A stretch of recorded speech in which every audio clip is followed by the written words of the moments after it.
Ladies and gentlemen, good morning to all of you. Good morning. Good morning. Charleston, where y'all at?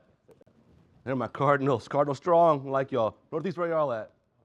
Northeast, welcome. Eagles, right? I know my stuff. I'm good on this game. Seahawks, y'all over here? I'm great at this game. Good morning to all of you. My name is Shane Spencer. Welcome to my office. I want to welcome you all to District Court for Anne Arundel County. This is where I come to have fun every single day. I say have fun because I think I have the best job known to man. I get to come to this courthouse every single day, work with a team behind me that is fabulous and do lots of great, fabulous things. It's a privilege for me today to have you in this courthouse. That is because my day job is not really doing what I'm standing here doing now. I sit behind you on a bench back there, but my boss allows me to do this. My boss is here. He's behind me somewhere. I don't know where yet because I keep my back to him. But he allows us to do this, which is pretty cool.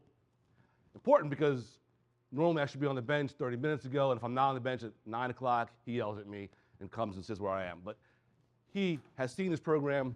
Actually, I'm gonna go on a limb and say he's probably seen the program close to 50 times now. Important to you because it's important. He's here because he cares about what we do. Today, field trip for y'all, field trip for me. Boss said I could get out of my robe, come in here and speak to y'all. Today, I'm gonna tell you something. We're gonna have a great day. We're gonna have fun, I promise you that. I hope you laugh a little bit. I'm gonna promise you something. It's gonna get pretty deep in here. Might be emotional. You might cry. It's okay. I'm probably gonna cry. I say that because I do this program 4 times a year with my chief's permission, and every time I do it, I still cry. I hope you learned something. When I was back here earlier this morning with my team, someone said, isn't this similar to that Scared Straight program? I said, oh, heck no. That's old. My chief went to Scared Straight. Didn't he, Chief? So there's the boss right there. I knew he did. I always like when he makes age references, too. The best part about the program is my boss is here, and I can make fun of him all day, and I can't get in trouble. Can't get in trouble. This is not Scared Straight. Today we're talking about real life things that happen. And I hope when you leave here today, you learn something. The first thing I'm gonna tell you is that I'm gonna make a mistake today. I probably already have. Miss Holly, have I made a mistake yet? All right. When I make a mistake, I'm gonna tell you something. I'm gonna own it. I'm gonna make it right. I want you to do the same thing moving forward today. You're all gonna make mistakes. We're all human. When you make a mistake, let's make it right. We're good? All right. Before I go any further, my boss is here, and he does this program, allows it for you. I'll give him a chance to welcome you here to his courthouse. This is Chief Judge John Morrissey. Chief?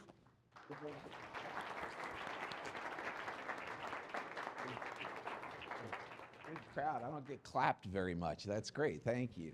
My name's John Morrissey. As Judge Spencer said, I'm the Chief Judge of the District Court of Maryland. And today we're going to talk a lot about decision making and what choices you guys are going to make. And it reminded me of a test that my father gave me. I'm the youngest of 6 children, and my dad liked to talk kind of in challenges and riddles to me all the time. I think he had just kind of run out of things to say by the 6th child. But one of the things he told me one time, he gave me a test. He said, take a baked potato, an egg, and 3 coffee beans and put them in separate pots of water and boil them for 20 minutes and then come back to me and tell me which one you think changed the most and what was the best decision that you made during that process. And I'll get back to that in just a minute as to what the results were. But you're now in the District Court of Maryland. The District Court spans the entire state. It was created by you, by your parents probably, the voters of the state of Maryland in 1971.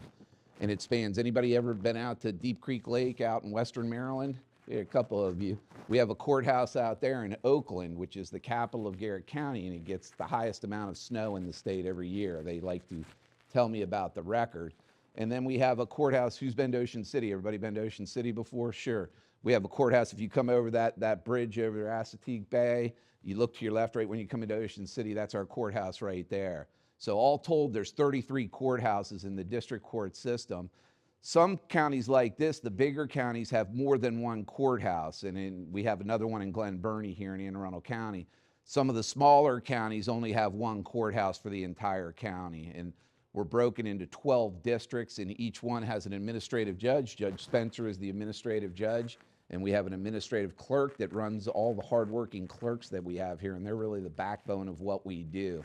And then we have the administrative commissioners, and the commissioners work 24 hours a day, 365 days a year, and hopefully you'll never be arrested, but if you're ever arrested, you'd be brought to the commissioner at whatever time you're arrested at, and that commissioner would decide whether you're going to get to go home to your parents or whether you're going to stay in jail until the trial date. And sometimes the trial dates can take 90, 120, 6 months, so you can be in jail for that entire period of time. We also have a dedicated staff of hardworking bailiffs that keep not just the judges safe, but our employees that work here, our clerks that are behind there to keep us going, but also you all safe, to make sure that when you come into our courthouse that you all feel safe and that this is a safe place. So the goal of this program today is to let you see us too, to show that we're real people. I have kids. They went through this program. Both of them, I embarrassed them mightily when they were here. And we hope you have a good time to see what we do. We're very proud of the work that we do. We're very proud of the decisions that we make, and to try to explain what our role is in the entire system. You guys have all been to a government class. We're not the executive branch. We're not the legislative branch. Our job is to be fair, impartial, and to decide cases so that people don't get in fights out on the street. And you'll hear a little bit more about that.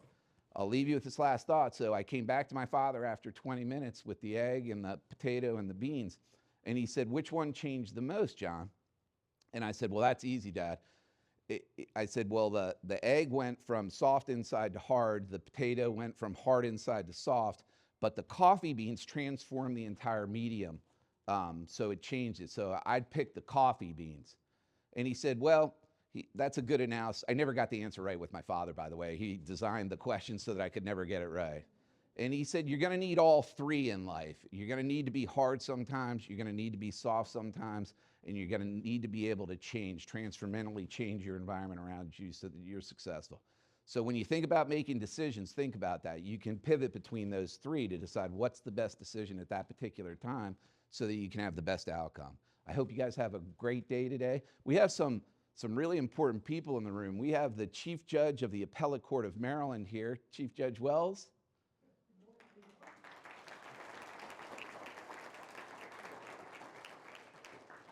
So we have to be nice to the appellate judges because they review our cases to see whether we got them right or not. And so he can overturn my decision, and as any trial judge, we don't like to be overturned, right? We also have Judge Hanginger, who's the administrative judge from Baltimore City.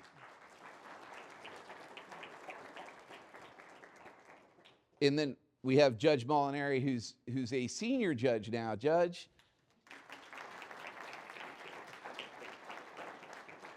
Judge Molinari ran this program for how many years, Judge? Approximately 5. 5 years? So when I was an attorney, I used to practice here in these courthouses, and I remember it was 3:30 on a Thursday. I know he doesn't remember this story, but it was 3:30 on a Thursday afternoon, and we had been waiting to get to trial, and there was a couple other trials in the court that day, and me and the other attorney really wanted to get the trial done. And so he called us up and he said, "I'm not sure I'm going to be able to get to you. How much time do you need, Mr. Morrissey?" And I said, "Your Honor, I can do it in a half hour." And he goes, "How many witnesses do you have?" And I go, 4.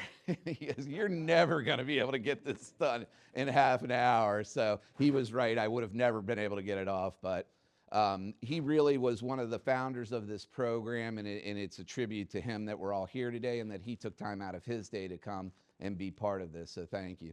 So with that, I'll turn it back over to Judge Spencer, and you'll have a lot more fun than listen to us talk. The man has to embarrass me off the break. I knew Chief Judge Wells was here. I invited him. I was not going to embarrass him. He doesn't want to stand up and be acknowledged. Chief, I was not ignoring you. I was letting you go incognito, but apparently Judge Morrissey rules. And I knew Judge Hennigan was over here. I invited him, Chief. I didn't want to embarrass him either. And of course, Judge Malari is here. Ladies and gentlemen, Judge Malari started the program. And when you leave my courtroom today, I invite you to look to your right. If you look to your right, you'll see a plaque. You'll see his picture on it. You'll see another picture on it. I invite you to check it out. While I get to there, let me invite Ms. Eve Case. Ms. Case is here from Riva Road. She is going to tell you about a program that we started about 3 years ago, which I'm very excited about. I hope you will embrace and engage in. But Ms. Case will tell you all about it right now. Ms. Case? Hi everyone, welcome. I'm excited to put a plug in for this amazing opportunity for you guys after you leave today. And you're probably gonna walk out of here today with so many different thoughts in your mind that you'll forget what I told you, which is why your teachers are gonna give you this little paper packet on the bus ride home. But with this amazing team, there has been a scholarship fund developed. And the scholarship fund honors the founder of the program, Honorable Molinari, and then another participant that you'll hear about later today. And what you do to enter this scholarship contest is you are going to design some medium. It could be a poem, it could be a rap, it could be a painting, it could be a fictional story, it could be a news broadcast. Some medium, whatever you want. So this is not just an essay contest. This is whatever you want. You guys are so creative to extend what you learned about today. And it could be any aspect of what you learned about today. You can hone in on any piece of it and create something with a group or just with yourself and then submit that. And so it's a contest and the award is some scholarship money, but even better than that, you also have the opportunity to choose one of the incredible professionals you're gonna learn about today to shadow.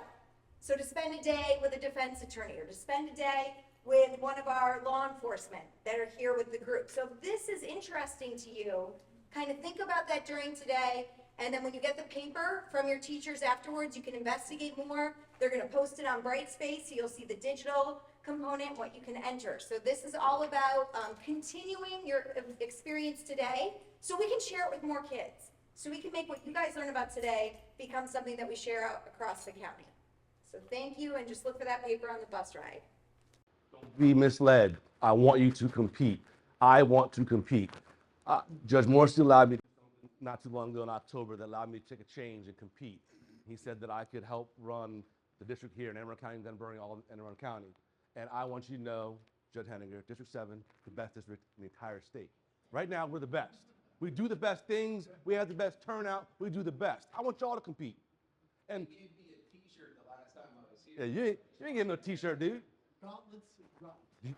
Do you have one of these yet? That's what I'm saying. Whatever.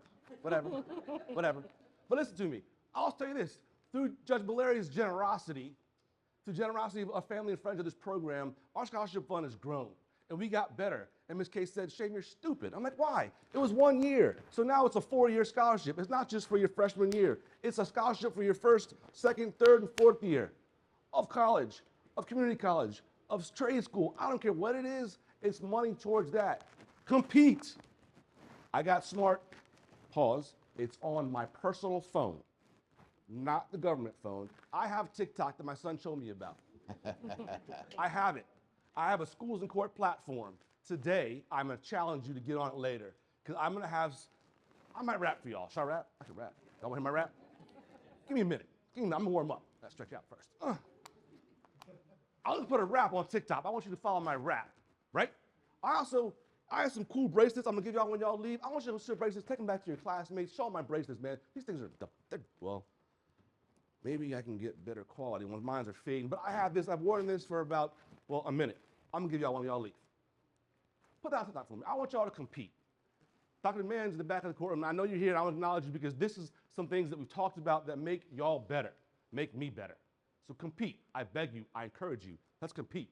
Let's get this done. Now, we're all here. Who drove here? Good answers. Good answers. Good answers. Y'all took the bus? Anybody driving yet? Anybody have their license yet? Yeah. You have your license? What kind of car do you drive? I love this parenting right here. She said her dad's old car, right? I love that. I got a truck. I love my truck. And I always talk about this program because nobody knows how much I love my truck. I have a 2003 Chevy Avalanche. That joint is, well, it's old. It's rusted out. But I love it. Who else drives? How far do you drive? Okay, now we're talking. Because I get frustrated when I see your age students driving cars better than mine. Company, is that part of it? Like, Then I go to the boss and say, can I get a raise? I love my truck, but I also know when I get in my truck, I have to do my thing, we're gonna check it out. but I gotta be safe. Anybody wanna drive my truck? It's out back. Give you the keys right now. Where's the keys? Shante, have my keys? They know? But presumably, Who wants to drive my truck? Anybody? they know that. I love the way you think. Come on, what's your name, man? You want to drive my truck too? Come on, what's your name? And people that fail I can't hear you. background checks from their Come on, Ariana, drive my truck. My friend Bobby George will give you the keys to my truck.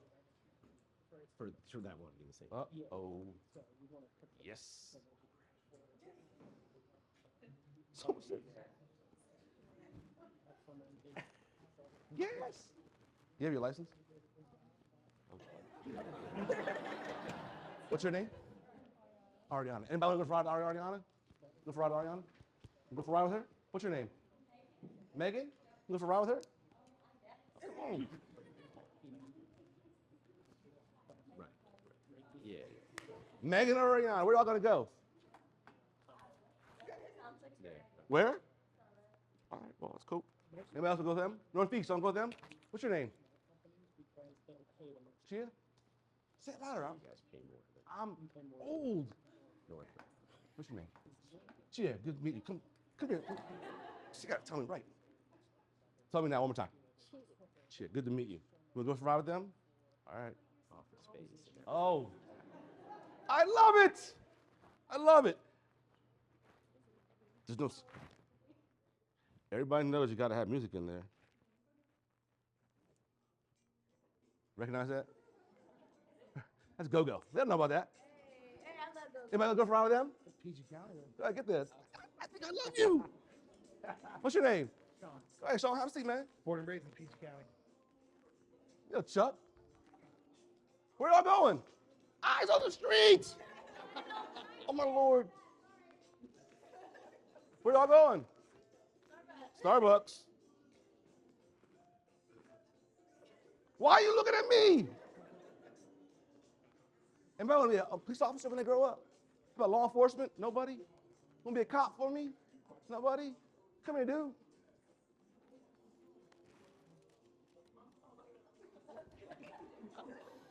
Go get him, dude. Pull him over. How do I She's use weaving. this Go thing? forward. Yeah, get him. Okay. Get him, man. How do I control it? Turn it. Yeah, now forward. All right. Oh, it's a bad stop. It's a bad stop. turn? Let me help you. That way. That way. That way. There you are. You're in the room. Oh. Why are you looking at me? Ariana, you gotta drive straight, girlfriend. Uh-oh. Did y'all hear a siren? I hear a siren. Get him, Benson. Scoot over. Oh. Right. Where it's not. Uh-oh. Officer Benson showed up. Hi, I'm Officer Benson, Annapolis Police Department. The reason why I stopped you is you failed to stop at the stop sign. Just to let you know, everything's being audio and visually recorded. Okay. Do you have your driver's license and registration on you for the vehicle? You didn't tell me I know.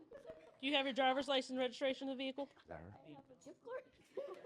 Okay, well, you know in the state of Maryland, you have to have your driver's license on you whenever you're driving. Do you have any form of ID on you? But now it's like in the zone. You don't have your driver's license on you?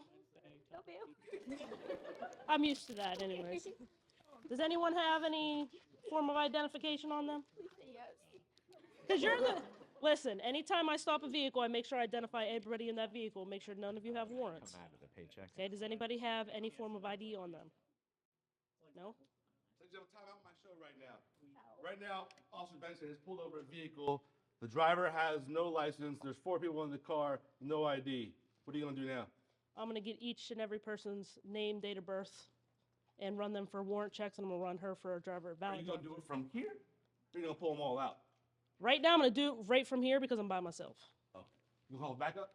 Yeah, Got absolutely. it. Go ahead. I'm sorry. Okay. Charlie 13 Radio, can you start me another unit? Uh-oh. Okay, what's your first name? Ariana. What's your middle name? Yvette. Last name? You don't know your last name? Gonzalez Corum. Okay. What's your date of birth? Oh. 7/30/105. Okay. Do you have a valid driver's license in the state of Maryland, any other state? What's his name? No. So you're telling me that you do not have a valid driver's license? And you're driving? But not me. Okay. Okay. Okay. Okay. Charlie 13 Radio, can you run a name for 2729? Okay, it's shown that you do not have a valid driver's license. Can you please step out of the vehicle for me?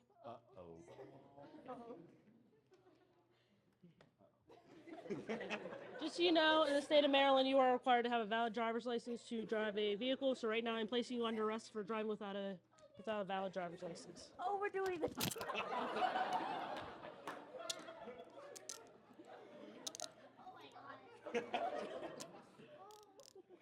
Officer, when she came out of the car with her hands in the air, is that an okay thing to do? Absolutely. And why would that be kind of a good Because then I thing? can see her hands, and I know she's not going to go in her pockets or her purse for anything that could hurt me. It's also a good idea, if you guys ever heard of 10 and 2, when a police officer pulls you over, you keep your hands on the steering wheel so that they can see your hands, so that you don't make them nervous. Officer Benson, you can pull everybody out now? Yes. Go ahead. All right, can you do me a favor? Whenever I tell you to, I'm going to need you to step out of the vehicle. I'm going to need you to step over to the side. Can you stand up for me? Can you step over to the side for me? Just stand right there. Don't move. Charlie 13 radio. You have another unit en route to me? All right. Sorry. Oh my God. Can you do me a favor? Can you step out of the vehicle for me? I sure can. I'm going to have you walk back to the female over there. Okay. You go help him up. Tell her to sit. Have you stand right there? Start your K9. Okay. Charlie 13 radio. Can you start a K9 in my way? It's concerned for me. I like Can you do it. me a favor? Can you step out of the vehicle for me? I'm going to have you step over for the other two. You want me to turn it on now? Mine now?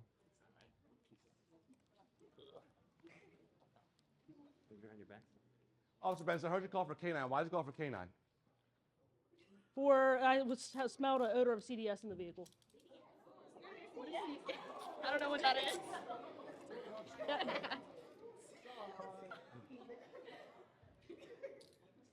Hands behind your back, please. So at this junction, ladies and gentlemen, Officer Benson stopped the car. Ariana had no license. She had three other friends in the car who she does not clearly know. They're all in cuffs.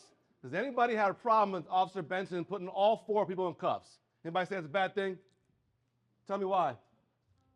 For one, she didn't tell him the purpose of the arrest, and she didn't even do the background check. Hold on. I'm sorry. Didn't tell him why she was arrested. What was the other reason? She didn't do background checks on every single one. Fair. Ms. Smeltzer, they're all over here in cuffs. Are they under arrest in your opinion? They're being detained. Oh, because of smell the odor, CDS. Friend, Ms. Smeltzer is prosecutor here in Anne Arundel County. She says they're not arrested, they're detained. Ms. Holly, public defender in Anne Arundel County, are they arrested or detained? I'm gonna say they didn't have any probable cause taken out of the car. Maybe the driver could be. She said she smelled marijuana. She saw something in the car. There was no ID on any person in the vehicle. Pancreatic enzyme deficiency. They're gonna say officer safety and that they're going to temporarily detain because it's only one officer on the scene and 4 individuals. Chief, Ms. Holly made a motion down the road to say that there was an illegal detention here because they're all here held on the side of the road. Motion suppressed. Deny or grant? Denied. Denied. That means to you, ladies and gentlemen, that Judge Morrissey just said that Officer Benson had the right to pull them all out, put them over here in cuffs, and detain them legally right now. Right now, we're all good under the law. And I can swear I heard her. Did you call for K9? I did. You have K9 en route? I hope so. Uh-oh. Did you give me K9? I thought I heard a K9. Uh-oh.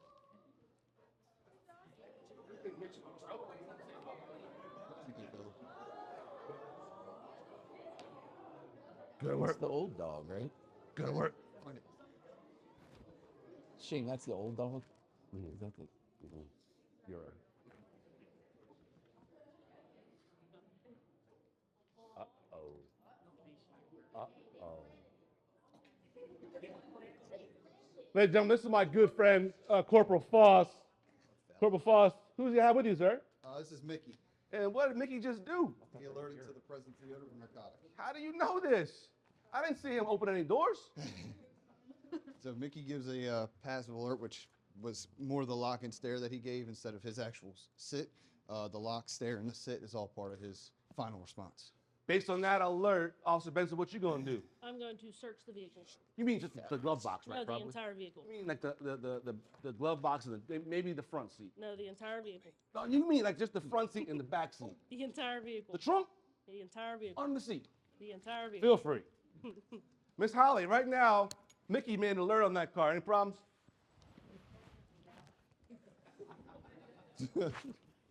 Uh-oh.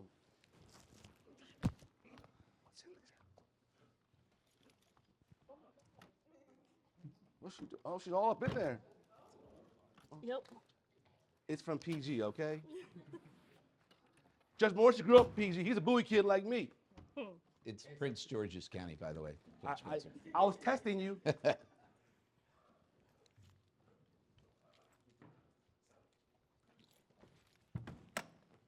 the bag? Bag's back there. Mm-hmm.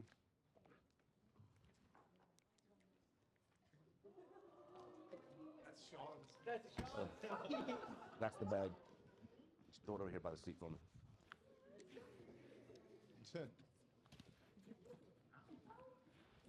Put it by one of the students. Potentially found by a student or something.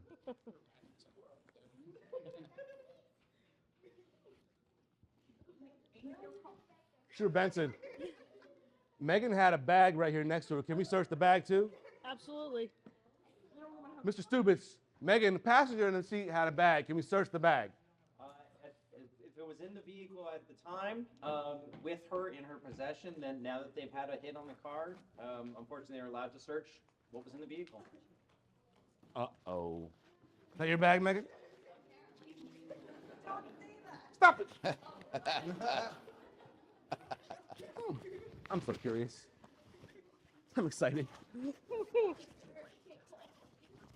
need to call? Hold on. Who said yeah? Oh, okay, Cardinals. Fly high. Uh-oh, let's see. South River. Where do you go to school, Megan? Uh-oh. Northeast. What the heck? Whoa. Officer Benson, what did you find? Mike.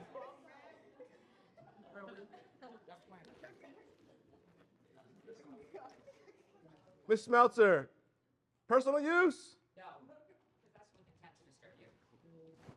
I'm sorry, what? Possession with intent to distribute, which is a felony. So, Officer Benson, you found this quantity of drugs in the vehicle That is correct. and a gun. Who are you going to arrest? All four of them. All of them? All four of them. They're all going to jail. Absolutely. All right, so does someone want to claim ownership of this bag?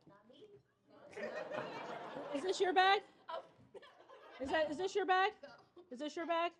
Is this your bag? Is this your bag? Guess what? You're all getting charged. They all deny it. Take them. Ladies and gentlemen, my question now is, as they get arrested, go away, anybody have a problem with the arrest now? 4 people? Tell me why. Isn't it your truck? It is my truck. You see me here. She was driving, bro. It is my truck.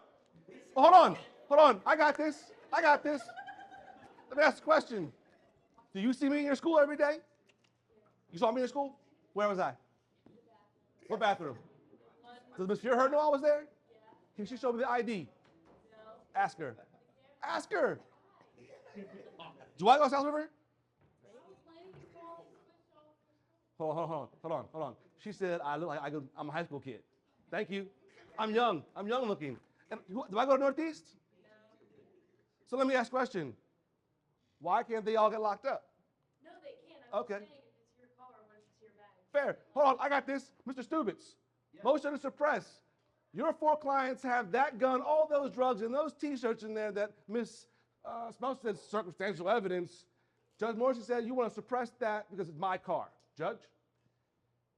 I'm probably not going to allow the suppression motion. There's evidence that you have the T-shirts in the bag, and it would lead me to believe that it was more likely that it was those kids in the car than Judge Spencer having those. You got to remember, it came from the bag. Let me flip the script for you. You driving your mom's car down the road, and you got your weed. How much weed do you smoke usually? Give or take. A blunt, 2 blunts? Something like that, yeah. Where's Mickey at? You're driving your mom's car down the road, and you have, let's say, some marijuana on you. Your mom should be charged? No. Okay, good answer. Thank you. I too am a parent. So right now they're all arrested. Students, what happens now? As you heard Judge Morrissey state earlier, they're going to visit the commissioner on these kinds of charges. They found a gun, they found a substantial amount of drugs. Commissioner's very unlikely to release them, so they're going to go to jail. Depending on what day they're arrested, say it's on a Friday night, they're not going to be able to see a judge until Monday morning on a bail review, where that judge is then going to listen to some information about who they are, about the charges, about their criminal history, lack thereof, and they're going to make a decision whether or not that person should be allowed to go home while they wait for their trial date, or, as you heard earlier, stay in jail until they go to court. So let's just play this out right. Today's Thursday. Tomorrow, Chief said I can close my building down because I have to do renovations. So the building's closed. No judge is sitting, in my theory, in my story. That's Friday. Judge closed down my building tomorrow, Friday.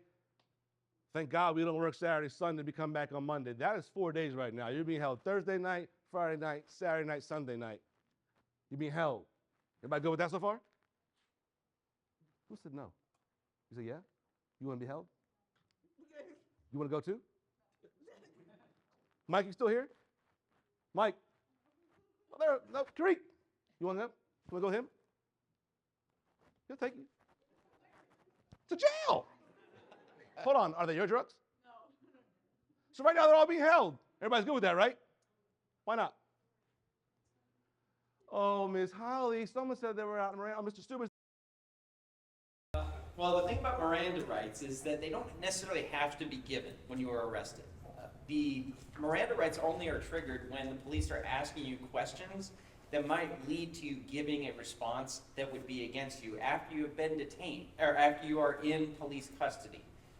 So that's a simplified version of what Miranda is. It's drama on TV. When they arrest you, they read the rights. That's good practice for a police officer to do, but it's not required. And as long as they are not asking questions of you after you have in fact been arrested or in what they call custodial interrogation, then they don't need to read you Miranda. Again, it would be a good practice. So when they were sitting here, they're not arrested. When she found the drugs and the gun, she took them away, they were arrested. They're back there at our holding facility right now. From here, they go to Central Booking, which is not here, so Jennifer by the mall, and they'd be held there until Monday morning. Monday morning, they get a bail review on TV. They don't come here and see the judge, they're on TV. Maybe I can cue that up. Cue that up for me, Kate? So if we had a bail review, they wouldn't come here. They'd be in the jail, in their jumpsuits, detained overnight, in our case, 4 days. No mom, no dad. The law does say they can't be spoken to without a lawyer. So Ms. Stubis' office has people who speak to you on their behalf, correct? Correct, yes. We as public defenders will go to the jail on the bail review days. We get a list, especially on a Monday, of about 20, 25 people that we've got to try to talk to. You only get a short amount of time to do so. Yes. There they are. Miss Holly, are you there? It appears Judge Robinson's come in and take the bench for a bail review. It's my understanding the client's been charged PWID, possession of a firearm. You want to be heard on bail? Judge Robinson will hold that for me? Where's the state's attorney? I want to hear from the state first. Ms. Meltzer, I was name for the state. Your Honor, there was 4 juveniles in a car driving. The driver did not possess a valid driver's license. It was not a car. There was a backpack found in the car, a canine search, where they found drugs indicative of possession with intent to distribute. It was suspected of heroin cocaine, and they also found a gun in the car. They are all juveniles. They are leading adult lifestyles, Your Honor. I would ask that they all be held without bail. thank you, Ms. Meltzer. Thank Ms. you. Holly, I'll hear from you. Ms. Holly?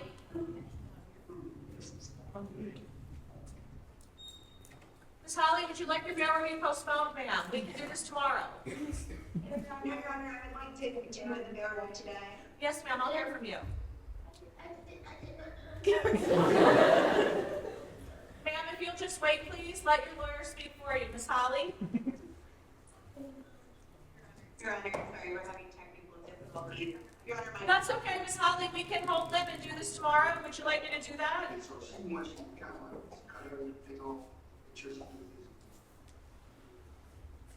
Brief indulgence, Your Honor. Yes, ma'am. Actually, this actually happens. Almost on the daily. Your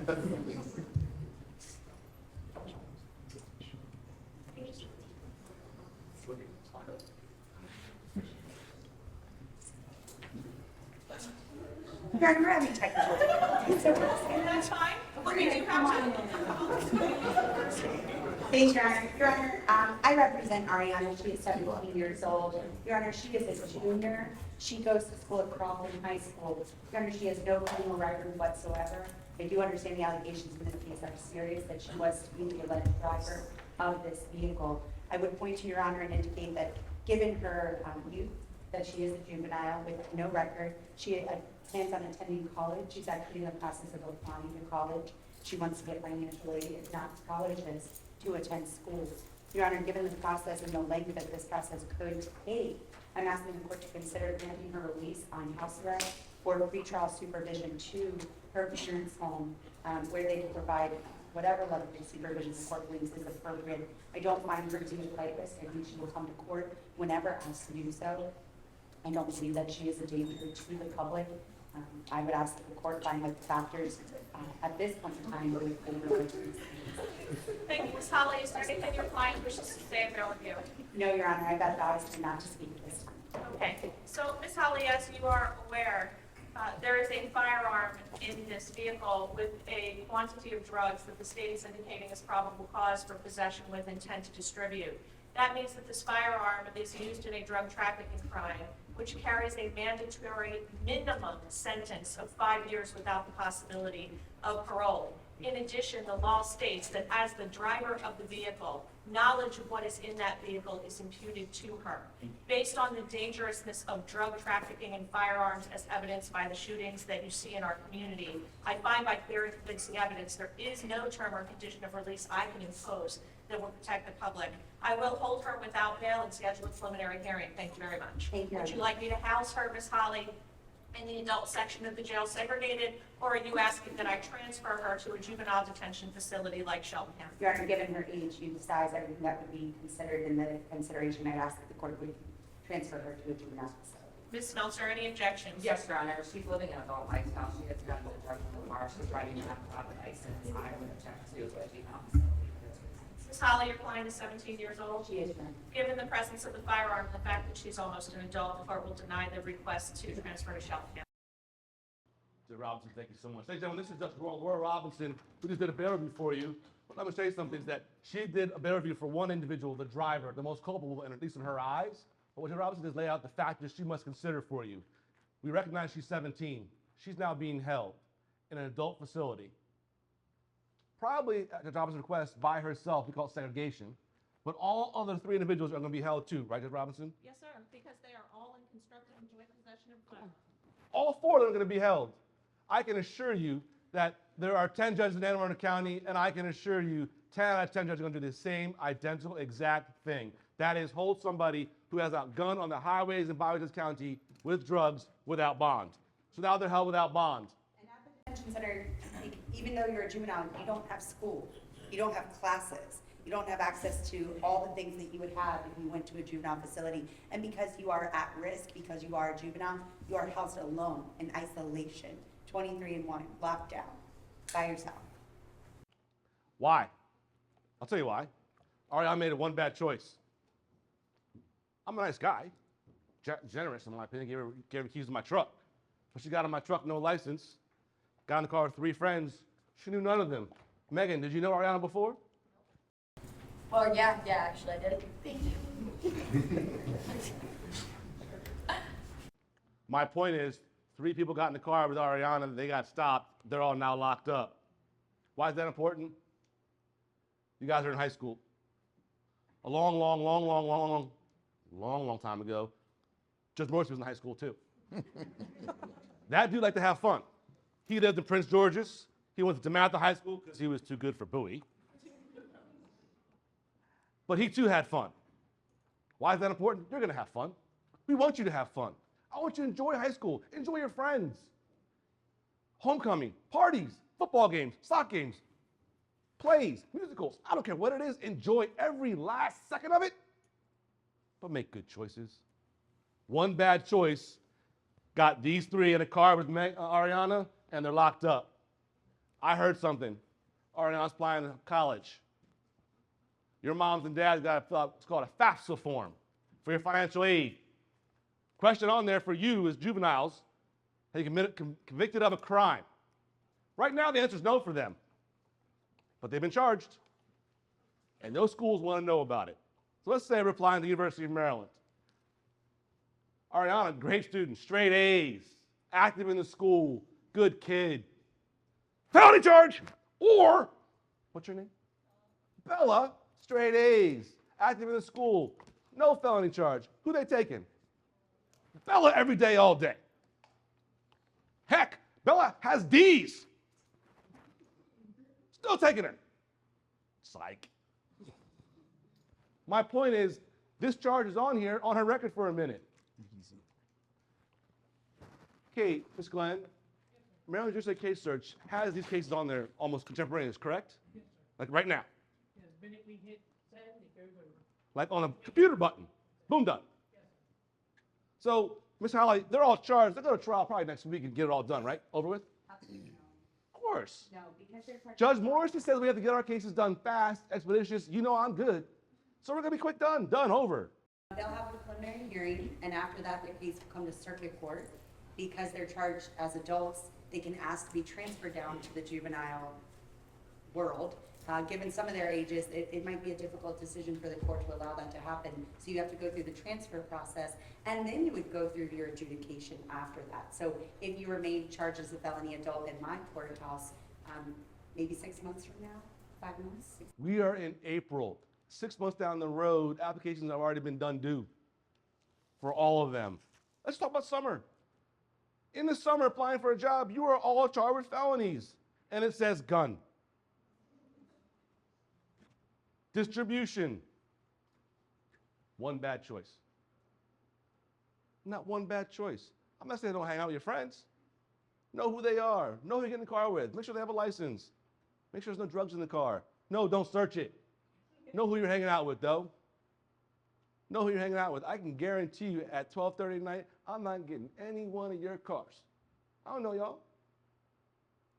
I might have a beer on Friday night. I might have 3.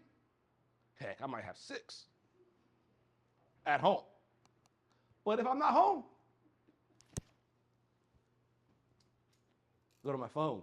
Just put in B-O-B and hit please search. Bobby! I'll come get you. Every time, every day, all day. You think I'm joking? I like Uber, but he's cheaper. But you should use Uber because your parents paid for it. Put it on your phone. Tell mom and dad, Judge Spencer said put Uber on my phone. You should pay for it. They have a problem, tell them call me. I'll get it. I'll call Judge Morrissey, I'll get a raise, and they'll pay for it. Judge Spence, what's it cost to hire an attorney for a case like that? Funny you say that. Huh. Miss Holly, how do we get you? How do I get you? Do you come that night? No. Miss Alexander, if you had some time, I have a young man right here. Would you defend him? If he had a lot of money. Let's just say he's charged with DWI. Nope, not even that. Let's go with a felony drug charge. He has a gun, some weight. His mom and dad call you and say, hey, Miss Alexander, would you represent my young man right here? How much does that run? Just, like probably $1,000, $1,500 maybe. Probably minimum of 10, probably 10, you mean like 1,000, like 1000. $10,000 to $15,000. How much to get in the room for the bail review? Probably about $1,500. For that 5-minute bail review? Well, I have to drive here. We can do it via Zoom. I still have to prepare. Preliminary hearing. $1,500. And then the trial's an additional 10? Yes, sir. We're talking almost $1,300, $13,000 for this charge? 13 to 18. I don't joke or jest. You can have Miss Holly or Miss Alexander. Me and you, I can afford her. Mom, Dad want her. Your choice. Who has 13,000? Ready to go? Let's go. Come on. Chief, you do? No, I got 2 kids in college. I know who does. Chief Wells, you got it? Can I get a loan? I'm saying, it ain't cheap. Skip the money. I don't care about the money. Skip the embarrassment. I don't care about the embarrassment. I don't want to be in cuffs, and I don't want you in cuffs. If you end up in cuffs, someone's making choices for you. What do I mean by that? This morning, I knew I'd be here, and this is one of my best days of my week, of my whole year. I get 4 field trips a year. Creature of habit. Shave my head night before. Shave my face day of, like a fresh shave. Lay my suit out, got it all hooked up. I know Chief's coming. Get my special socks for the Chief. Special socks for the Chief. I'm ready to go. I picked this tie out last night. Have my coins in my pocket because I knew Chief would be here. And Henniger don't got one. I'm special. I came ready, but I picked all of this. Who picked that for them? That's right. Laura Marie Robinson said, y'all got to wear jumpsuits. I love Laura Marie. She's Laura to me. She's the Honorable Laura Robinson to you. And if you see her, you've been in jail 4 days in cuffs and a jumpsuit she picked out for you. It's a no-go for me. I appreciate y'all. Get undressed now? Yes. All right, go ahead, feel free. By the way, Judge Spencer, I did go to Bowie High School for a semester. You failed out? That's why. You failed out? That's why I ended up at the Matha. Ladies and gentlemen, I still have Officer Benson here behind me and Corporal Foss behind me with his partner, Mickey. Before they leave to go do their real jobs, do you have any questions you want to ask them about what they do, why they do it? I tell you that because in this courtroom, I don't just bring random schmoes and joes. I bring the best of the best. The best kind of officer in the whole state is right there behind me. Officer Benson is the best officer in this city that I know of. They do the best. I don't bring you average lawyers. I bring you the best lawyers in the state, public defenders and private lawyers. I bring you the best nurses in the state. Hopkins, Nurse of the Year. She's here. Talk to you. The best of the best. But right now, Mickey's here. We'll ask him, Mickey, can you speak? No, my bad. You want to ask Corporal Foss any questions or Officer Benson why they made a stop, what they did? Any questions? Don't be shy. Who saw the alert? What was the alert? He did a stare. Justin? So for the dogs, his final response, yes, would normally be a sit, a lock, and a stare, right? So you see how he kind of just froze his body and just kind of stared, right? Contextually, it wasn't really easy for him to sit where he was and where I was positioned with him, but that's the final response that he gives. His actual alert was the sniffing the seat, the jumping over the seat, the closing of his mouth so he could start really nose breathing. That's the kind of stuff that we look for as the canine handlers. Those are the actual alerts. The final response is a condition, the behavior changes are unconditioned response to the trained odor. So during his initial training, those are the kinds of things that he does when he gets into his trained odors that nobody can teach him. He just does it. That's just what he does. So then that's what we start to look for. The final response is pretty cool. What can he smell? What can he identify? Mickey's trained to detect marijuana, heroin, cocaine, methamphetamines, and MDMA. That doesn't mean he can say, oh, that's meth, that's heroin. He smells the drugs, right? Correct. He smells the odor of their narcotic, and that's where he gives his behavior changes to his alerts. But that stuff was not on Megan's person. It was like tucked away somewhere. How did he get there? How do you smell that? As long as the odor's available for the dog, they'll smell it, and that's why we use the dogs. Their olfactory sense is way better than ours, and they're able to detect. They're able to detect the odors way better than obviously we are. Like I said, he went through a 14-week school with me, and that's where he's trained. From before he even knows his name to to finding those 5 odors. Anybody have questions, Corporal, about Mickey, what he did? Corporal, what if that was in the trunk in a bag and coffee grinds with some cat urine? So as long, like I said, as long as the Real case. odor, Real case. yep, as long as the odor is available for the dog, he will detect it. Unlike you guys, the dogs are able to detect everything separate. So where when you guys walk into your house and your parents are cooking beef stew, right? You guys smell beef stew. Well, the dog's able to smell the broth, the beef, the carrots, the onions, the celery, everything the dog is able to smell separately. So when their dog smells something that it doesn't need, it throws it out, moves on to the next thing. So how about when, like my friend right here, was a blunt a day or two blunts a day? Which one? I forgot. Remind me. So when she smokes her blunt before school and it's gone, she throws her blunt out the window, still gonna alert? Most likely, yes. Why? The odor will probably still be there in some way, shape, or form for the dog. Like I said, if the odor's available for the dog, he's going to smell it. Whether it's in the upholstery in the seats, in the upholstery in the headboard, the Last time you cleaned your headboard. the odor can still be there. Your headboard on the car, the roof. Yeah. You clean that? Who cleans that? I doubt it. You should fail I didn't get his number. I don't clean mine. All right, he's a mechanic, and he's Got you now. That makes sense to me. Okay, that makes sense. I don't clean mine. I don't smoke weed. But I don't smoke weed like you.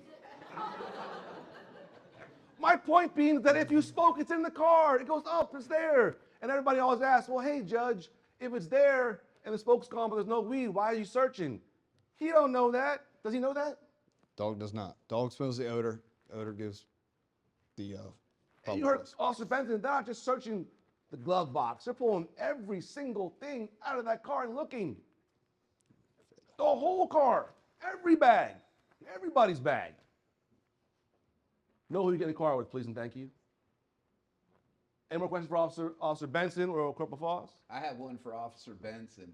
I see on YouTube sometimes of people that will refuse to lower their window, or they'll only crack their window this much and slide their driver's license out. Is that okay? Or Miss Holly, you can add in on that? Technically, as long as they give me a driver's license and they can roll down a little bit. I mean, I prefer them to roll down the whole way because I like to see in the vehicle because it's a safety thing for me. Do you take notes of your?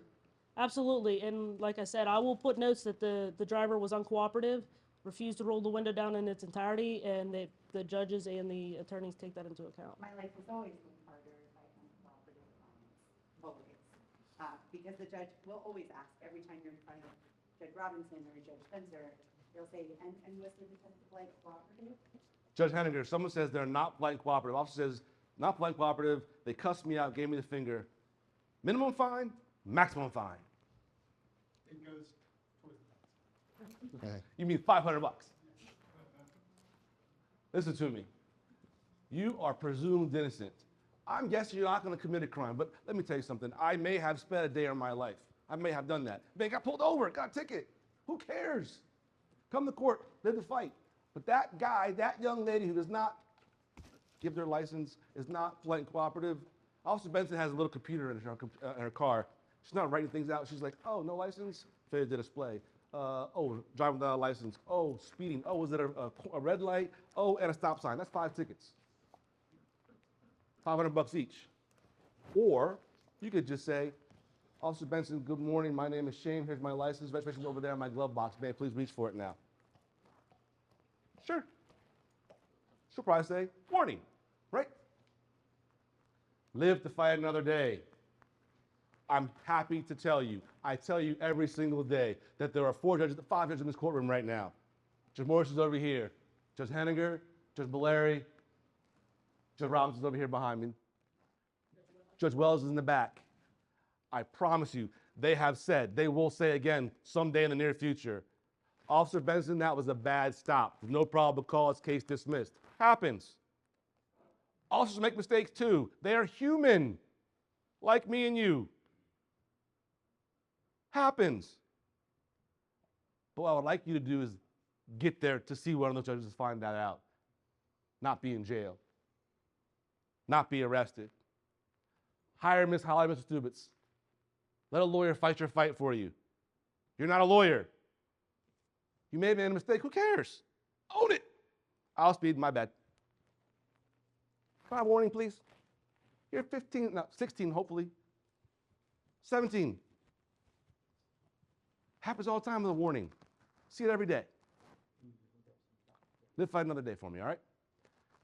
I will let Officer Benson, Trooper Foss go. Give me a round of applause for me for their cooperation. Thank you. Appreciate it. Yep. Be safe. Lock up here. You get locked up here. Thank you. Fair.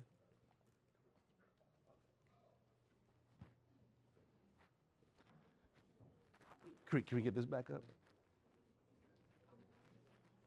Can you go?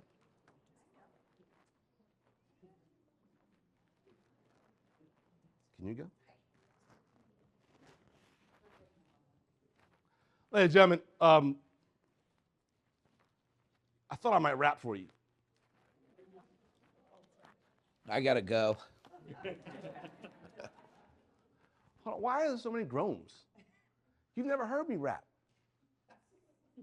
I'm from Prince George's. I listen to go-go. Who likes to rap? Can anybody rap? You get one right there. Right there. Okay, come here. Tell me your name. You back here? Can you go freestyle? Can you go freestyle for me?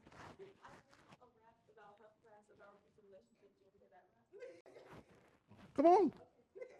The floor is yours. Okay. Okay.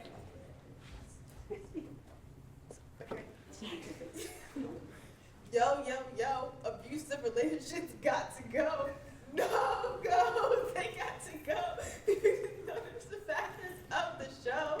There are different types of abuse people need to get used to. The things that people say and do to us that make us feel scared. You should be prepared. Here's a number you can dial. Haven't talked to anyone in a while.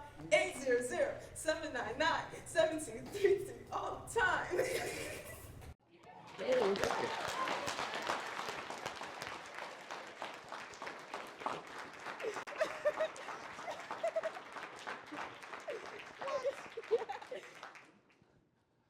Miss Case, did you get that?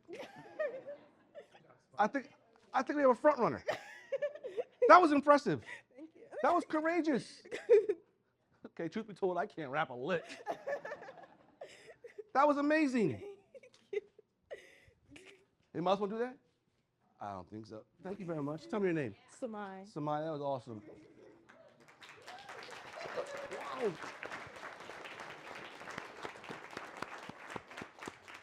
I asked that question in jest because I really can't rap. But Samai just showed all of us, I think, a little bit what this program is about. That was a great message. The rap was cool. Rap was awesome. That message was fabulous. I can't rap, but I have a friend I know who can rap pretty well. And I asked him to come today. Hope he can make it. I don't know where he's at. This dude is a friend of mine. I've known him for about 5-7 years now. And he has an amazing message that he delivers people like me and you. It's an everyday dude. Davon's been a friend of mine for happenstance. It wasn't on purpose. We crossed paths, and we grew up together. I said grew up together. He grew, and I watched him grow. He's grown up to be a fabulous young man. And Davon has changed his life in a way that I think is, well, important to you. I want you to meet Davon. He's coming? He's coming. You're right, coming from the back. He's coming from the back because he's being held in the jail. Not in jail like here at Anne Arundel County and Jennifer Road. Davon's been at DOC for a minute. We met the first time. He made a bad choice. It was simple destruction of property. He broke a phone. Things went sideways from there. Davon will tell you that he may have met some people. So, how are you? Come on, man. He may tell you he met some people that were maybe not the best influence on his life. He made some bad choices with them. As a result, things happened and went downhill from there. And he was charged and convicted of a crime. Gun charge? Yeah, gun charge. How old were you? 20, Not much older than you. How old are you now? 25. Someone do the math for me. How long have you been in jail? You heard it. You heard it. I met him when he was 18. Gave him a second and a third chance. We had a love-hate relationship early. I loved him, he hated me. I loved him my way, though. And my way is I gave him a chance, and another chance, put him back out on the street to do it his way. His way wasn't working. I called timeout to put him in jail. Miss Harley told you about something when you get locked up as a juvenile. How long you're in there? How long are you in your cell for? 23 hours a day. Can you tell them about that? Yeah. Can you sing to him about that? Yeah, it's good. Come on, man. Listen to me. I brought him in one day just like this, very much like you, having not known what he's going to say. And I gave him carte blanche. Do your thing. Make a difference. Watch this. Blown. Mind blown. Tell him about what 23 and 1's like, man. This song called 23 and 1 like you.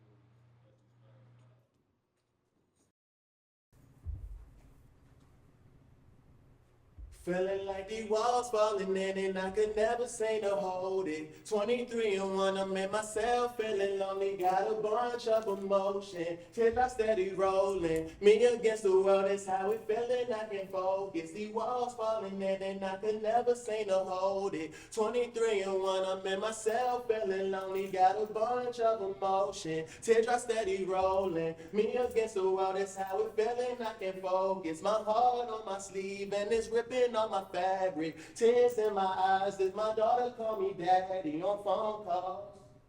Yeah, I never seen you talk before. I've been locked away too long, I never seen you walk it off. It's hard to brush it off when the judge won't give you life. Was 21, the court had said that I deserved to die.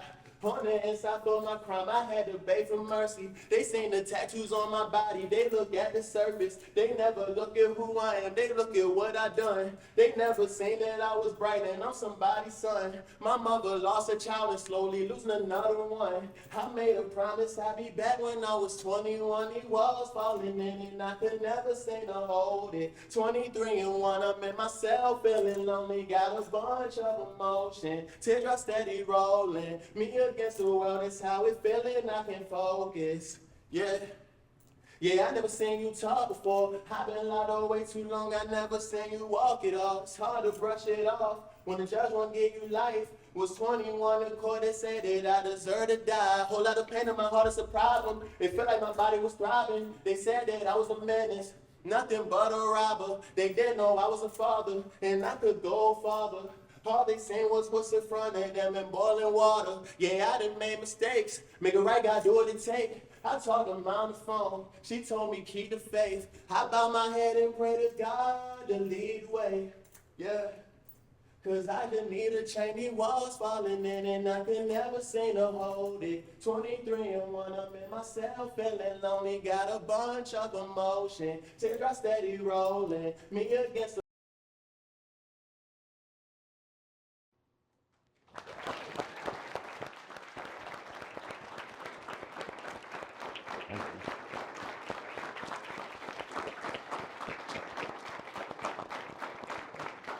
Thank you guys for doing That's that, a- by the way. Thank you. That's a positive message in a way.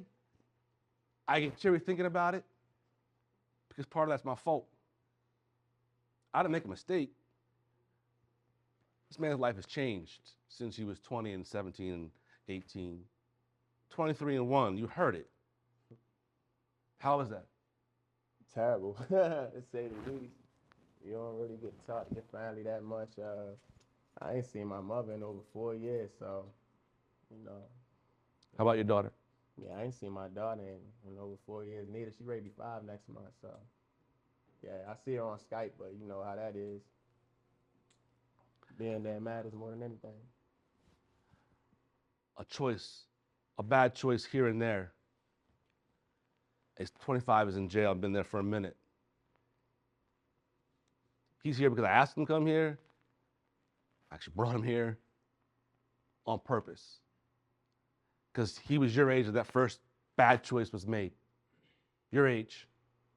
And here we are, 7 years later, and he's been in jail. And he's in jail 23 hours in a box. In a box. And that messes with your mind. Definitely does. Definitely does. I've seen some things. How you feel? Feel blessed. I mean, you know, you go through tribulation, but that don't make you. It's what you do with that. You feel me? Like, everything I've done with my life, it don't matter where I was at, I always made it look beautiful. So, it's not about the struggle, it's about how adverse you are through it. He has not seen his mom in 4 years. I will tell you, I talk to her, text her on a regular basis. I put this man in jail for a very long time. Own it. But I'll speak to his mom because I owe her that. I put her baby in jail. When he gets out, he has plans, and I promised him he gets out, does those right things, comes back and see me. I'm buying studio time on my time, my money, because that right there is a gift. But that right there is real too. Real. Got one more for me? Yeah. It's about like suicide. I lost a lot of friends to different forms of suicide. I mean, just being in the streets is suicide. Like, I got cousins maybe y'all age, and you know, I see a lot of kids dying at school because the small stuff. So, you know, anything you look at, any way you mess your life up could be a suicidal. So, it's the nice one.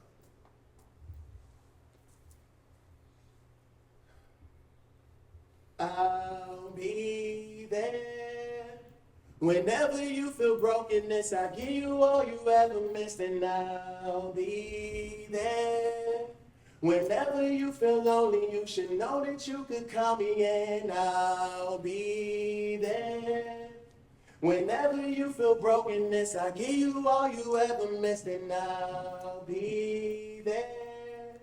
Whenever you feel lonely, you should know that you can call me in. I'll be the missing link to the puzzle. Put me in your life and I'll be the missing piece that love you. You always on my mind and you should know I'm thinking of you. Always on my mind and you should know I'm thinking of you. Hearts ain't meant for breaking, even though that yours been broke. I walk 1,000 miles just to spend a day with your love. The world's so cold when you show flaw, they always stand, they judge. But don't you listen to them critics, you are more than a star. So trust me, if you ain't around then it be ugly, yeah. And trust me, if you ain't around the world it's nothing. And I'll be there whenever you feel brokenness. I give you all you ever missed, and I'll be there whenever you feel lonely. You should know that you can call me in. I'll be the missing link to the puzzle. Put me in your life and I'll be the missing piece that love you. You always on my mind and you should know I'm thinking of you. You always on my mind and you should know I'm thinking of you.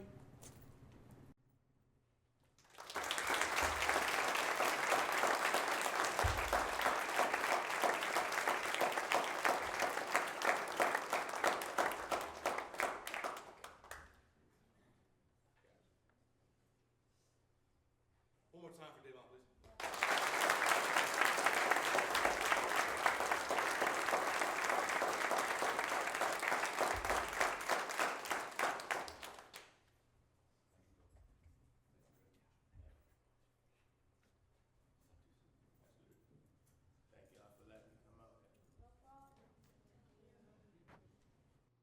I can't script. I can't make these things up. This young man is a man that comes to you from our community. committed crimes here in our neighborhood, came back and given back to y'all.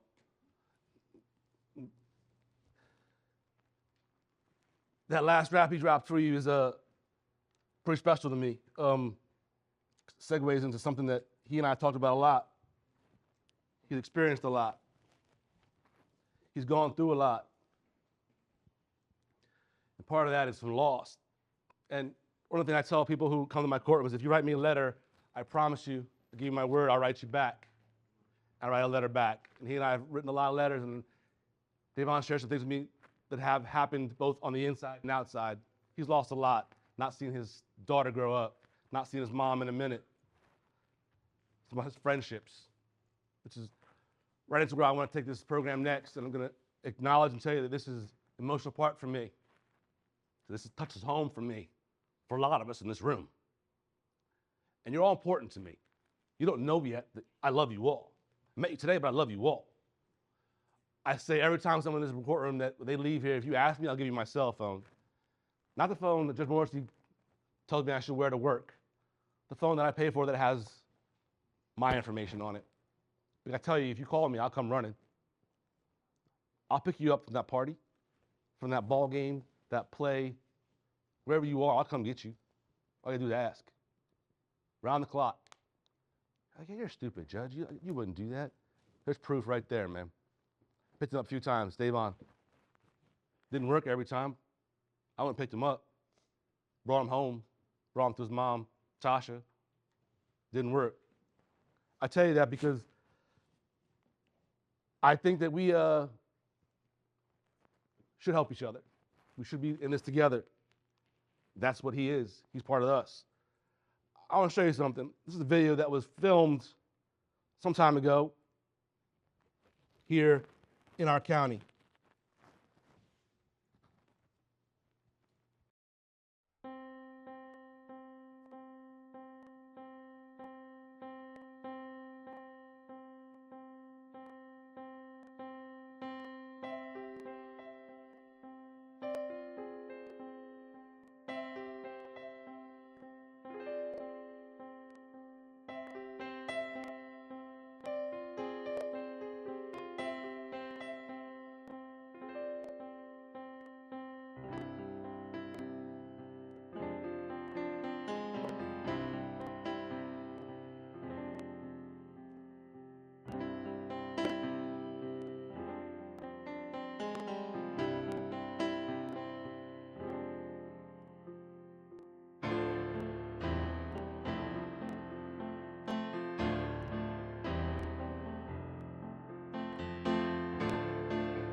Friend, this was a video made by that guy right there. Not important to you. Important to me. Why? He's from Anne Arundel County.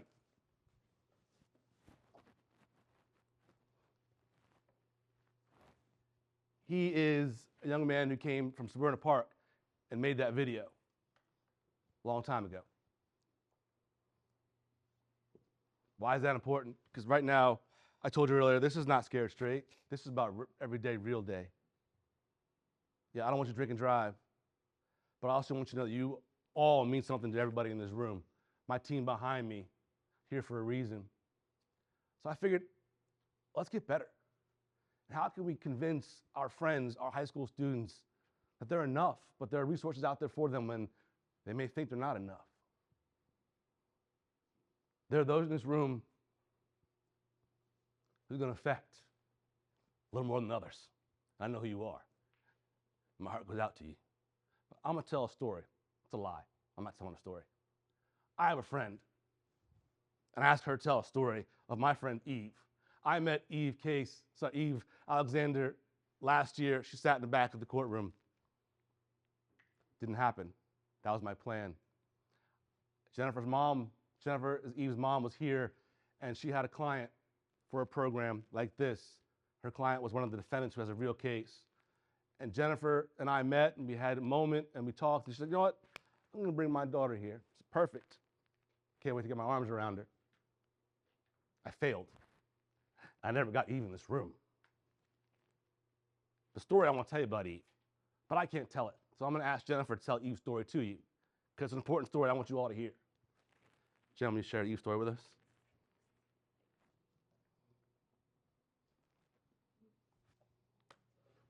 Right there. Already there. The government.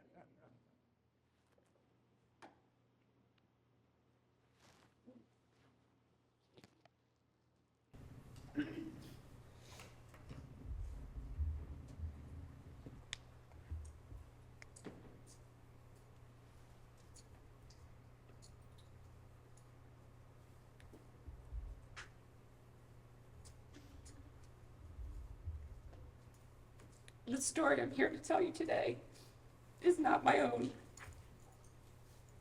It's not about me. But yet, this story, to tell you, feels so necessary and yet so excruciating. And I know because I've told the story before. As human beings, we are storytellers. We write books, we make movies, we rap songs.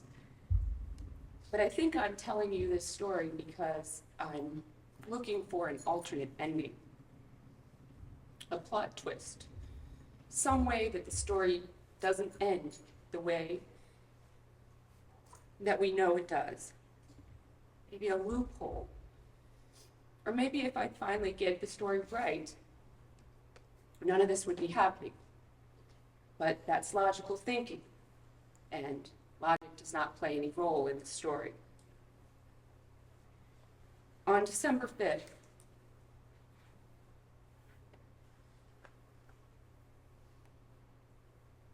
in 2006, our perfect daughter was born. We knew her name would be Eve before she was born. It's a family name going back several generations on my husband's side. Her middle name is Catherine, named after my only sister. Eve was such an easy baby. If she was with us, she was happy to go anywhere and do anything. She was always laughing and always smiling. As she started to grow, Eve was pure joy. She was so easy to love. Everyone adored her. She had such a gentle spirit.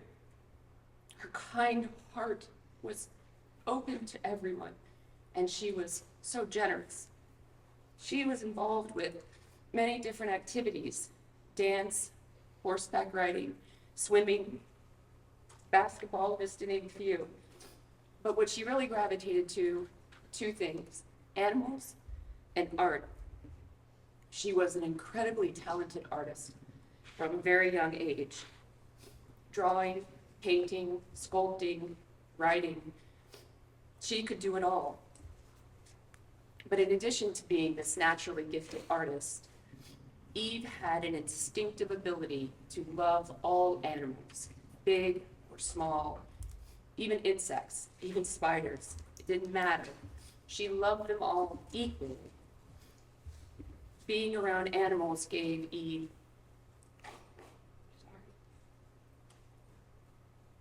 great peace and great happiness. Both of her cats, Penny and Pepper, and our big dog, Mac, slept with Eve every night in her room. Our small dog, Henry's a jerk, so he didn't sleep with Eve every night in her room. Eve was planning on being a veterinarian, and during her freshman year of high school, she had already begun to research colleges with good pre-vet programs. She was looking forward to working at a veterinarian's clinic. Last summer, she was excited for that opportunity. If it involved animals, Eve was all in, no matter what the task was. Eve matured into an intelligent and lovely young woman. When she was 12 years old, she told us she was gay. We told Eve that we were so very proud of her strength and courage and the trust she had in us to share this information and to feel so comfortable to come out to us. We have always taught Eve and her brother that love is love. It's the character of the person that's important. It's not their gender or their race. It's how they treat her and who they are. That night I gave Eve a huge pillow with the word love written on it in rainbow colors and a coffee mug that had a rainbow heart on it from a charity called the Trevor Project. The Trevor Project is a suicide prevention and education charity for LGBTQ plus youth. I could have never comprehended that just 3 years later, this would be the same charity that Eve's family and friends would be donating to in her honor. Eve was never afraid to be different. She was brave and courageous. She was steadfast about her beliefs and wanting to make the world a better place, one act of kindness at a time. She was uniquely herself, regardless of what society expected her to be. She was never afraid to show her true colors. And that's part of what made her so beautiful on the inside and on the outside. She intelligently and passionately debated social justice issues with us at the dinner table. She was inclusive of all without prejudice or exclusion. She never turned people away or shunned them or made fun of them. She accepted everyone for who they were. She was born exactly how she was supposed to be born, and we celebrated her for her uniqueness. Simply put, she was born perfect. Eve began to suffer with depression and anxiety when she started middle school. She started mental health counseling, a therapist, and we were reassured that her feelings were normal, and this was just a normal part of becoming a teenager and going to middle school. And then COVID came in the spring of Eve's 6th grade year. Her depression and anxiety increased throughout COVID. Not being allowed to go to school, the prolonged isolation in her room in front of a computer screen. For an introvert like Eve, being on a computer screen in front of a class was very anxiety-provoking. And the inability to be with her friends and experience that sense of normalcy that she had had took an enormous toll on Eve's mental health. She didn't feel comfortable speaking on a computer screen. She didn't feel comfortable speaking to a class that way. We started to see some changes. She started to become somewhat withdrawn at home. She started to look different. Thanks, Bobby. And sometimes act different. Her grades were good, but not being allowed to go to school was clearly negatively impacting her mental health. After speaking with her therapist and her pediatrician, we were again reassured that this was normal teenage behavior. And with the school's prolonged closure, there really wasn't much else that we could do. Eve started her freshman year of high school excited to finally be back to school in person. She regained some normalcy in her life. She tried out as a freshman for the varsity swim team, and she made the swim team. Her grades were good. She had a girlfriend. She had a very active social life with a large group of friends. When the fall homecoming was canceled by the school, we hosted it at our house so they could all still get dressed up and come over. Outwardly, she appeared very happy, and she certainly looked beautiful. In January of her freshman year, Eve came to us and told us that she was cutting herself. My husband and I quickly got her back into therapy. She was going every week to a therapist that she selected herself, partially because this therapist specialized in LGBTQ patients. We encouraged Eve to attend a weekly LGBTQ counseling group session that her therapist hosted. She always kept and looked forward to her therapy appointments, and the feedback we received from her therapist was always positive. Eve was finishing her freshman year strong last year. She was looking forward to a real homecoming dance. That homecoming dance was to be on June the 12th. Eve bought 2 dresses that were the exact same dresses, but different colors, because she couldn't decide. One was green, and one was a blush pink.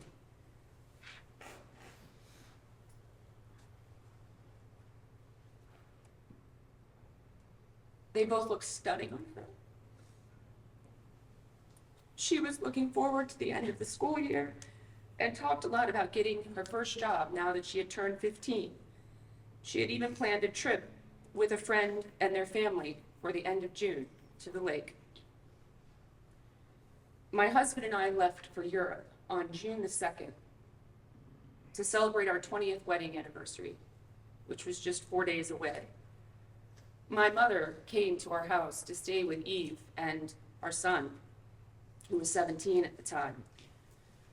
I was texting with Eve every day, as we always did, sending her pictures of our European adventures. She texted back and told me that we looked beautiful and not to worry, because everything at home was fine.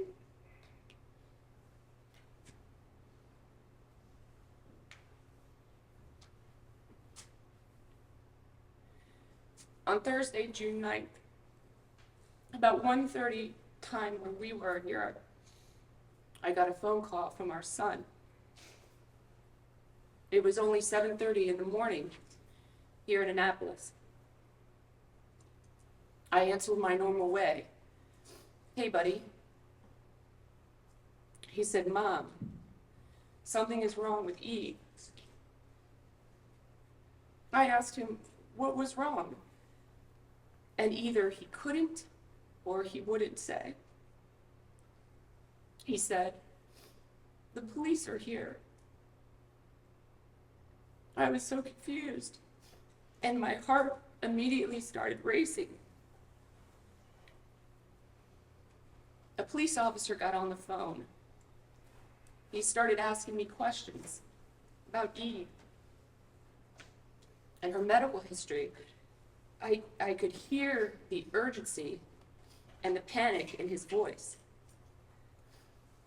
I started to shake. I was feeling short of breath, and I remember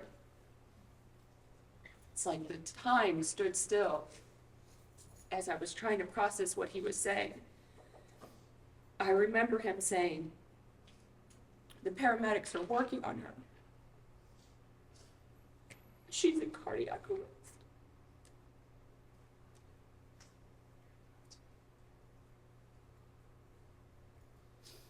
I don't know how my phone ended up in my husband's hands, but I remember my husband sternly directing the officer to tell him what was going on. My husband had just retired as a police officer for 25 years, just 4 months before, and that he needed to know what was happening. I was on my knees, sobbing, hanging onto my husband's leg like a child, and staring up at his eyes, hoping for some sort of reassurance, that familiar reassurance over 25 years he'd given me in the past, that everything was going to be fine.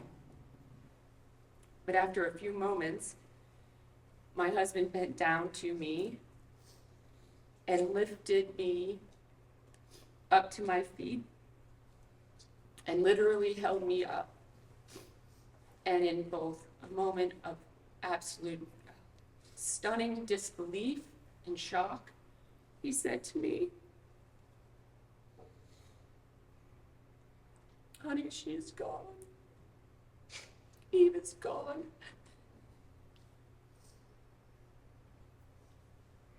I remember screaming.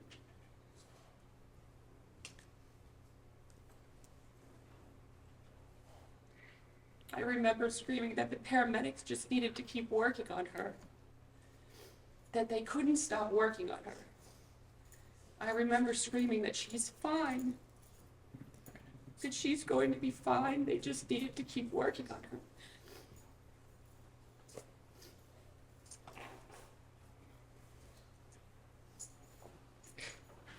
We left the cruise ship within 30 minutes of that call. We never even went back to our room. We didn't care about any of our belongings. The only thing I needed was a passport and to get home. There was no airport near our remote location in Sweden. We had to hire a taxi to drive us 4 hours from Sweden to the closest airport, which was in Copenhagen, Denmark. From Denmark, we boarded a flight that took us to Paris, France, and landed late at night. We paced, literally walked, the Paris airport all night long until our next flight, which didn't leave until the morning. Ultimately, it took us 36 excruciating hours to get home. We went to our daughter's side at the funeral home. I saw her nails that she had just had done the day before she died for homecoming. And it's then that I knew she had chosen the green dress, because she had hearts on her nails that were green. I stared at our beautiful daughter in shock and disbelief. I sobbed uncontrollably. I again found myself on my knees. There, in a coffin, was our precious and perfect 15-year-old daughter, Eve. She was pure kindness and pure love, our youngest child, our extraordinary only daughter, a fierce fighter for the underdog, a fan of all things Hamilton, an intelligent and witty young woman with an infectious laugh, a talented artist, a lover of all flavors of gummy bears and Skittles, my travel partner, my thrift store shopping partner, my TLC reality show watching partner, a friend to all animals and all humans, and the most kind person I will ever know. We were so stunned and confused. What happened? How could she go from being so forward-thinking, so looking forward to homecoming that weekend, to taking her own life?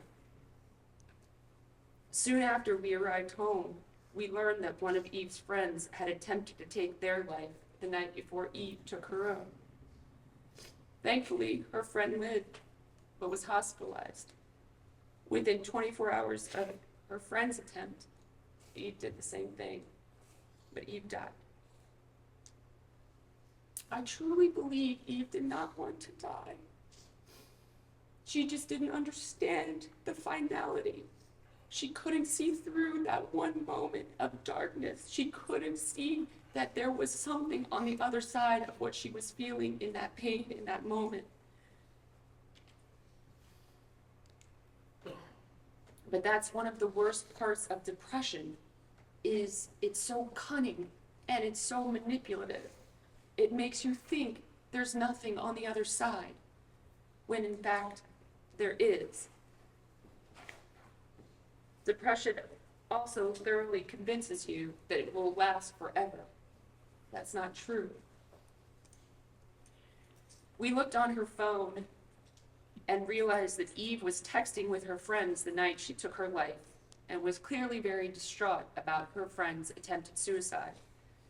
But tragically, nothing was said to any other parents or any other adults, teachers, to let anyone know that our children were suffering and they were struggling to cope.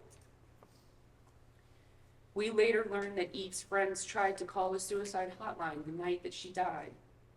They somehow ended up with a military veterans hotline, and once that call taker realized that they weren't military veterans, there was no help or resource given to them.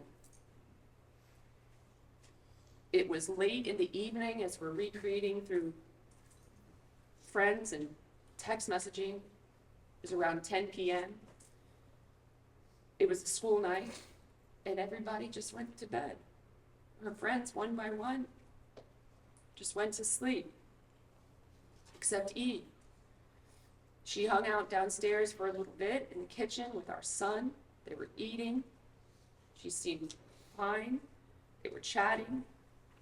As it got closer to 11 p.m., they both went up to their rooms to go to sleep. It wasn't until Eve didn't come downstairs the next morning for school that anyone knew anything was wrong. Eve was found in her bed. And despite heroic efforts, there was nothing anybody could do at that time. 988, the National Suicide and Crisis Hotline, launched in Maryland 4 weeks after Eve died.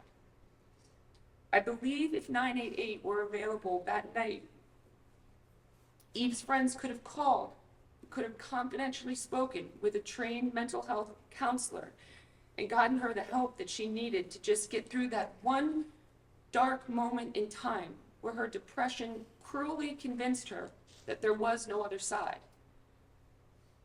It manipulated her into thinking that things would not get better. Things do get better. She needed to hear that it will get better.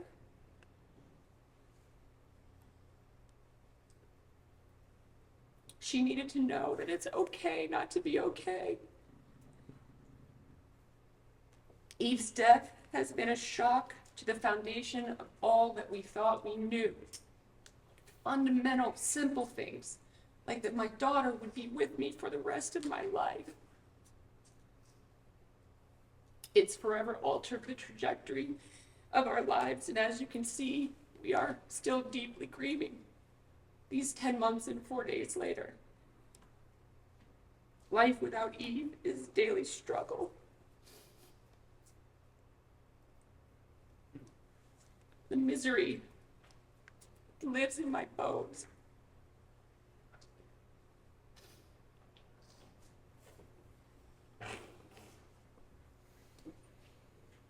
Very small things can trigger a wave of grief, like a song or a smell.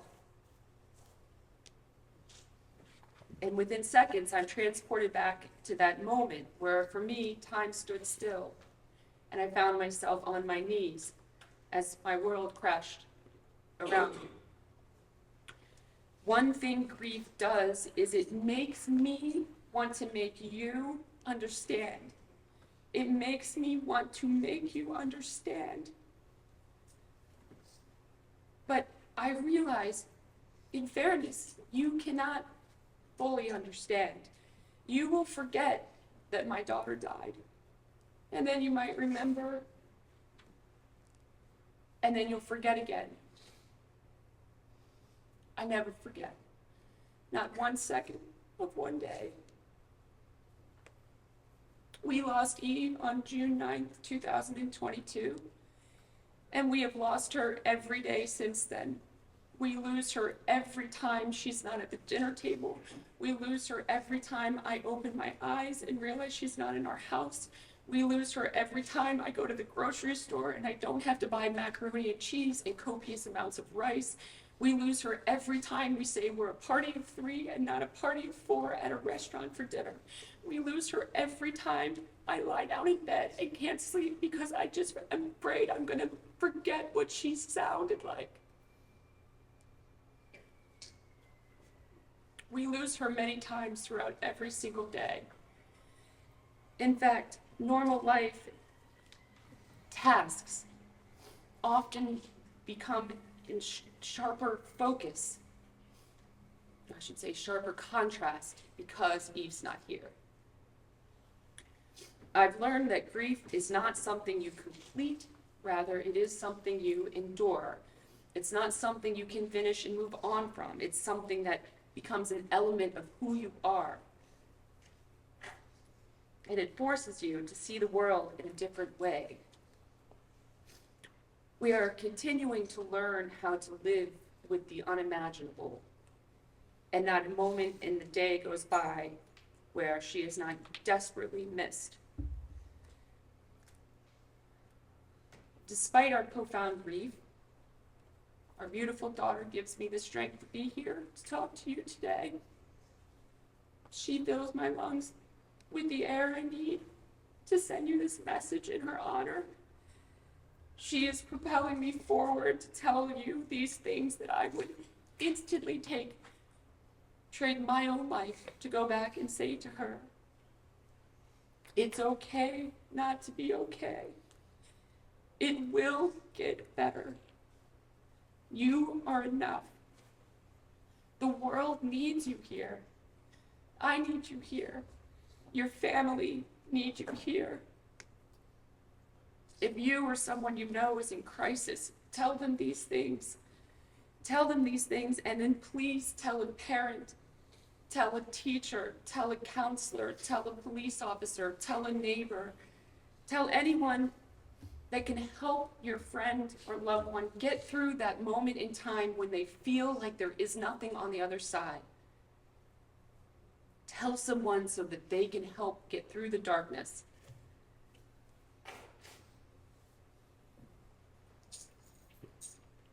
Please call 988. It's free, it's confidential, it's 24/7, and it's live. You can also confidentially chat with a counselor at 988lifeline.org. If you are in pain right now, please remember this. There's a difference between wanting to end the pain and wanting to end your life. There's a difference. You can end the pain with support and resources and taking small steps forward every day. It can and it will get better. Call 988, talk to a confidentially with a trained mental health professional who are there to help you. I found this poem that helps me be here today despite how I feel, and I didn't write this, but I feel like it's on par with how I feel. In a moment from this world you are gone. I still have trouble trying to move on. I wonder what went through your mind that day. I ponder the demons you kept at bay. Were you afraid of letting your demons win? Was the string holding you to this world too thin? In the middle of the night, I'd play over that day. Could I have been there? Could I have made you stay? Because I can't answer that question in my heart, I know I need to do my part.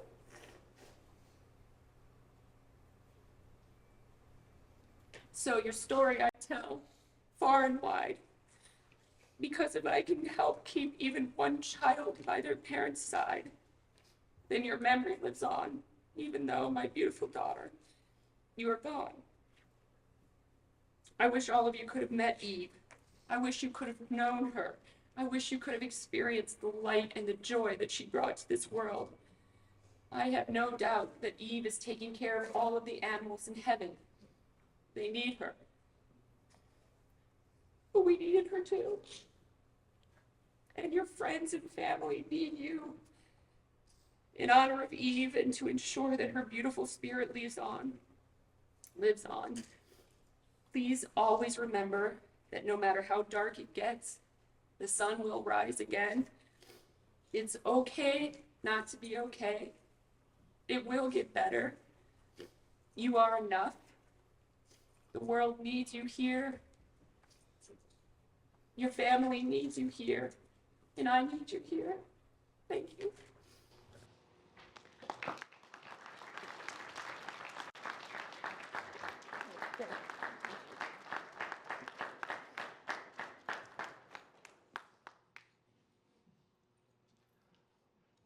I used to think, just believe, that we, as children, the worst act we could do was to make our moms cry. I've known Jennifer a very long time, over 25 years. I never had the privilege of meeting Eve. But now she tells a story, and every time I see her tell that story and I listen to it, I don't think anymore. I know in my heart of hearts, in my gut, in my bones, the worst thing we can do is make our moms or our dads cry. I counted, and I stopped at 5. I need you to know. I don't want you to know. I need you to know that you are enough. Every last one of you are enough. This is a room full of mostly children. But every grown folk in here's eyes wet with tears. Because y'all mean something to us, all of us. My boss says, Shane, you shouldn't be satisfied. You should stay hungry and stay humble. I said, I got you, Chief. I've learned from previous mistakes, this would be a right time to take a break. I've learned that I'm never the smartest guy in the room, that I always get better and bring those who know more than me to the room.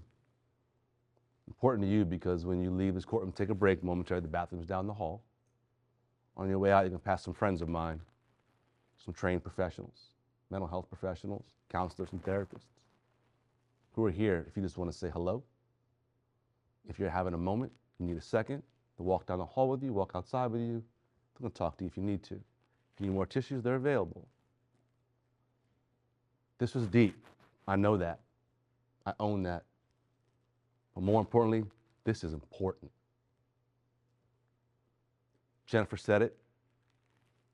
She's going to keep saying it. I hope it rings true in your heads. It's okay not to be okay. My normal's not your normal. You all are enough. We're going to take a minute, have a 5-minute break. Bobby will call court in a few moments. If you need to step outside, get some air down the hall, feel free. And I'll see you back here in 5 minutes. Thank you all. 3 cases that I thought were fairly interesting that I'm going to discuss hopefully in a few moments. But before we go further, we talk about 2 cases there, DWI, 2 DWIs, and a weapons charge. And those cases, at least in my opinion, ended fairly well, at least for most parties. There's a case that we had in this courthouse not too long ago, similar facts that I don't think ended very well. Well, I know it didn't end well. But again, it's not my story to tell. A friend of mine, Ben Lerner, is sitting right over here. He's a prosecutor. He was here for a very long time, moved down to Calvert County, he's prosecutor down there, but he came here and tried a case a few years ago. It's a case about my good friend, Kason Donato. Ben, tell our story.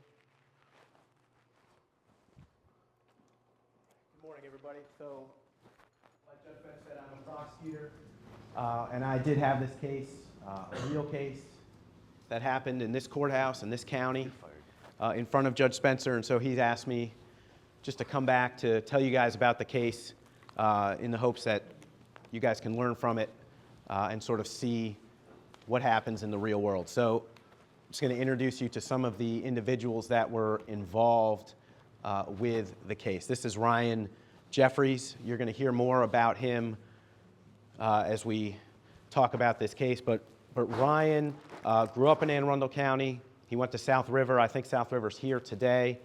So he actually went to South River, grew up in Anne Arundel County, young man. This is Cason Donato, another young man that was living in Anne Arundel County. We're going to hear more about him as well. All right, so this case got started with a 911 call, a 911 call that was received by the control center here in Anne Arundel County. This is the actual 911 call. Anne Arundel County 911. Little 170. I mean, just totally ready for the cars that kept going. Dude, scared. Dude, the scared. Right up the street from the fire department on 170. He's dead. First hand hard on the street. He's died. He's died.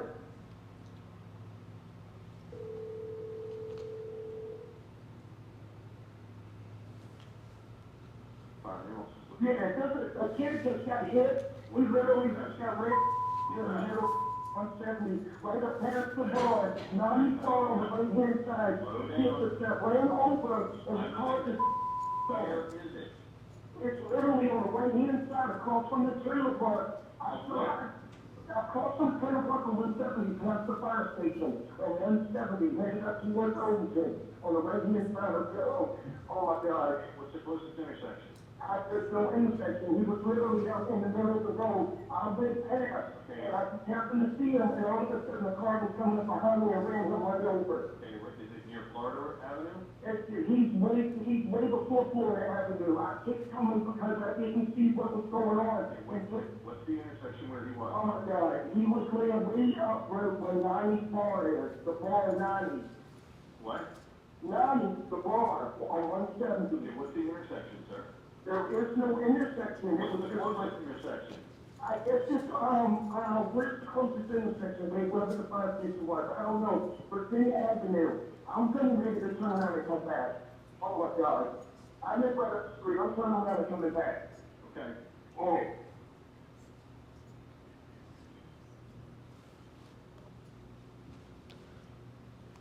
All right, so that Can I get your name, sir? 911 call was received. The control center sent out the police. They sent out fire and ambulance. They didn't really know what to expect. So I'm going to tell you guys right now, the next slide, I'm going to show you what they found. It's a little graphic. If you don't want to see it, close your eyes, okay? But when they got there, that's what they found.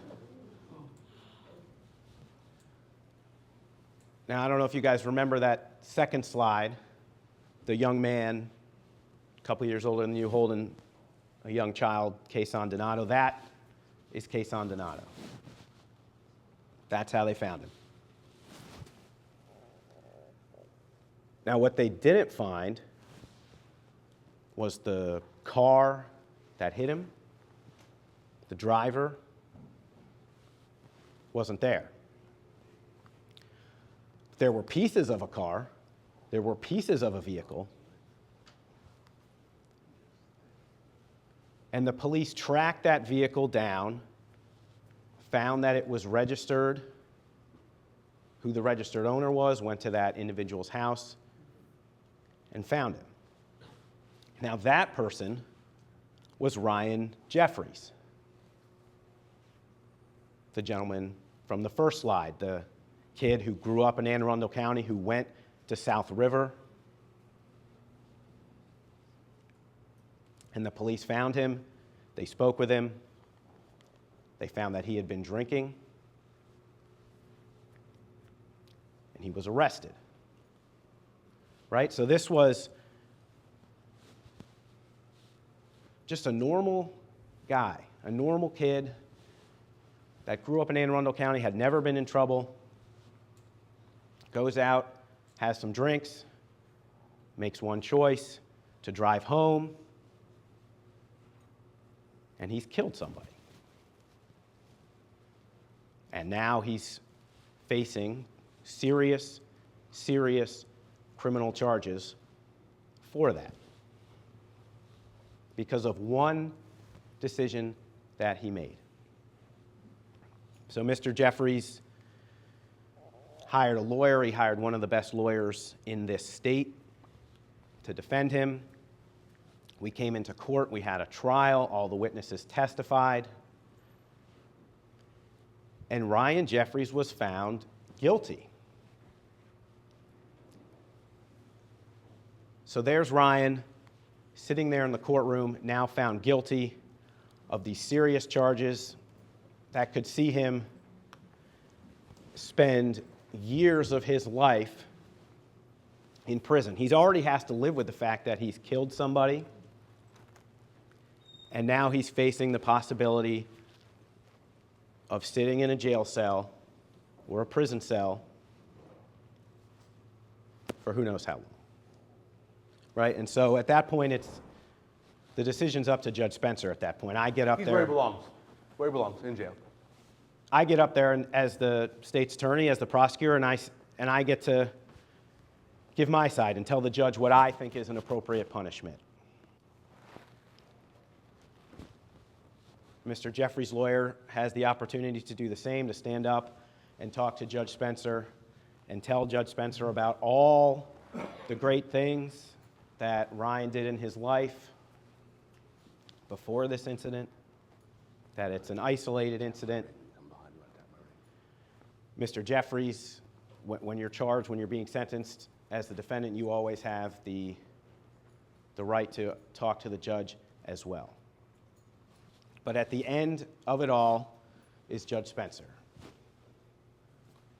to make that choice of what will happen. Now, if you were the judge, what does anybody have a sense of what you think is fair in a case like this? Who said he should be in jail? Who said I should put him in jail?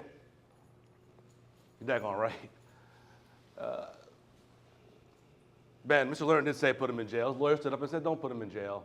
He's a good guy, cuts his neighbor's grass, does community work,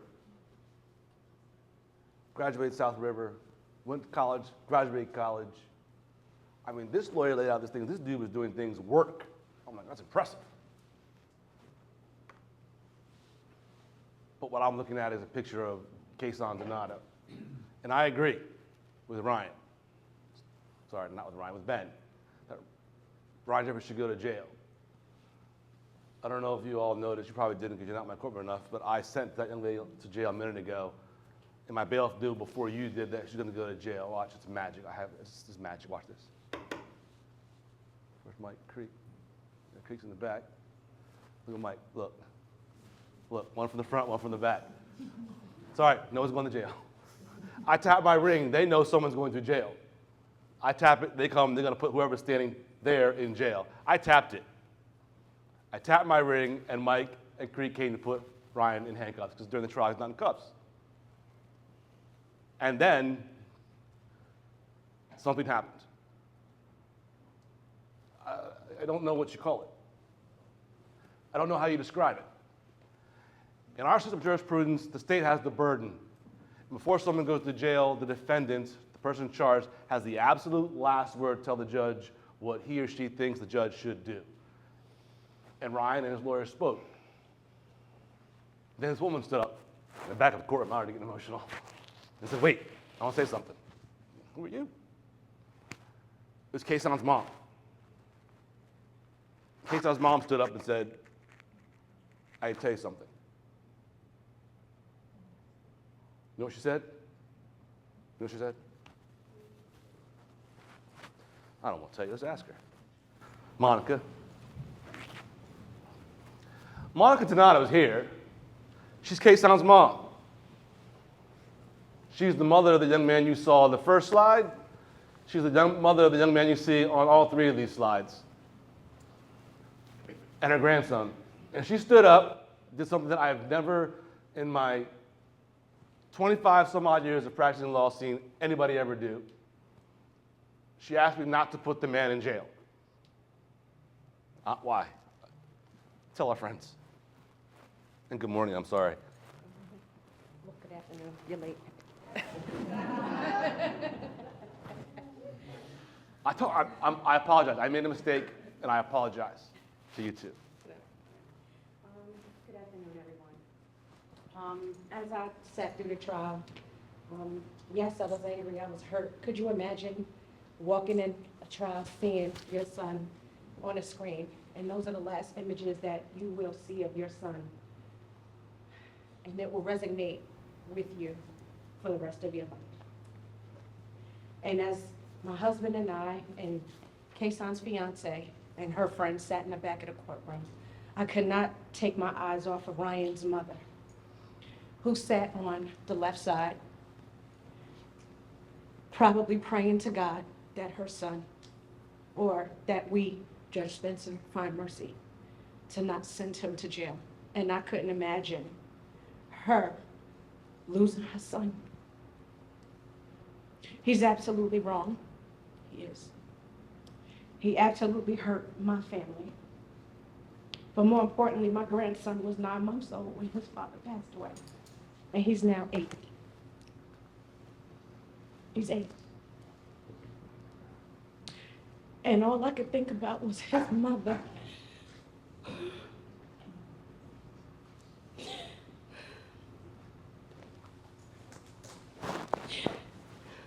All I could think about was his mother.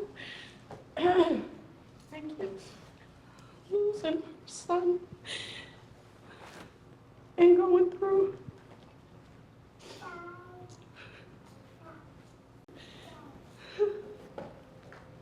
That's a picture of her grandchild holding Kayson's photo. That's Bryson. And I didn't want that for her. So I asked Judge Spencer. I remember asking, could I read a scripture? And he allowed me to read the scripture. And then I asked him not to send Ryan to jail.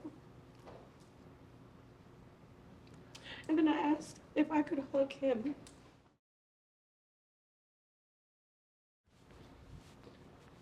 Y'all say something. Gets me every time. That's Ryan Jeffers. I was gonna call you. I was gonna say, where is he at? I don't know if you heard Monica. She just said, didn't know you were going to be here. And she just said, I love you. I was standing there, I was like, where's Ryan?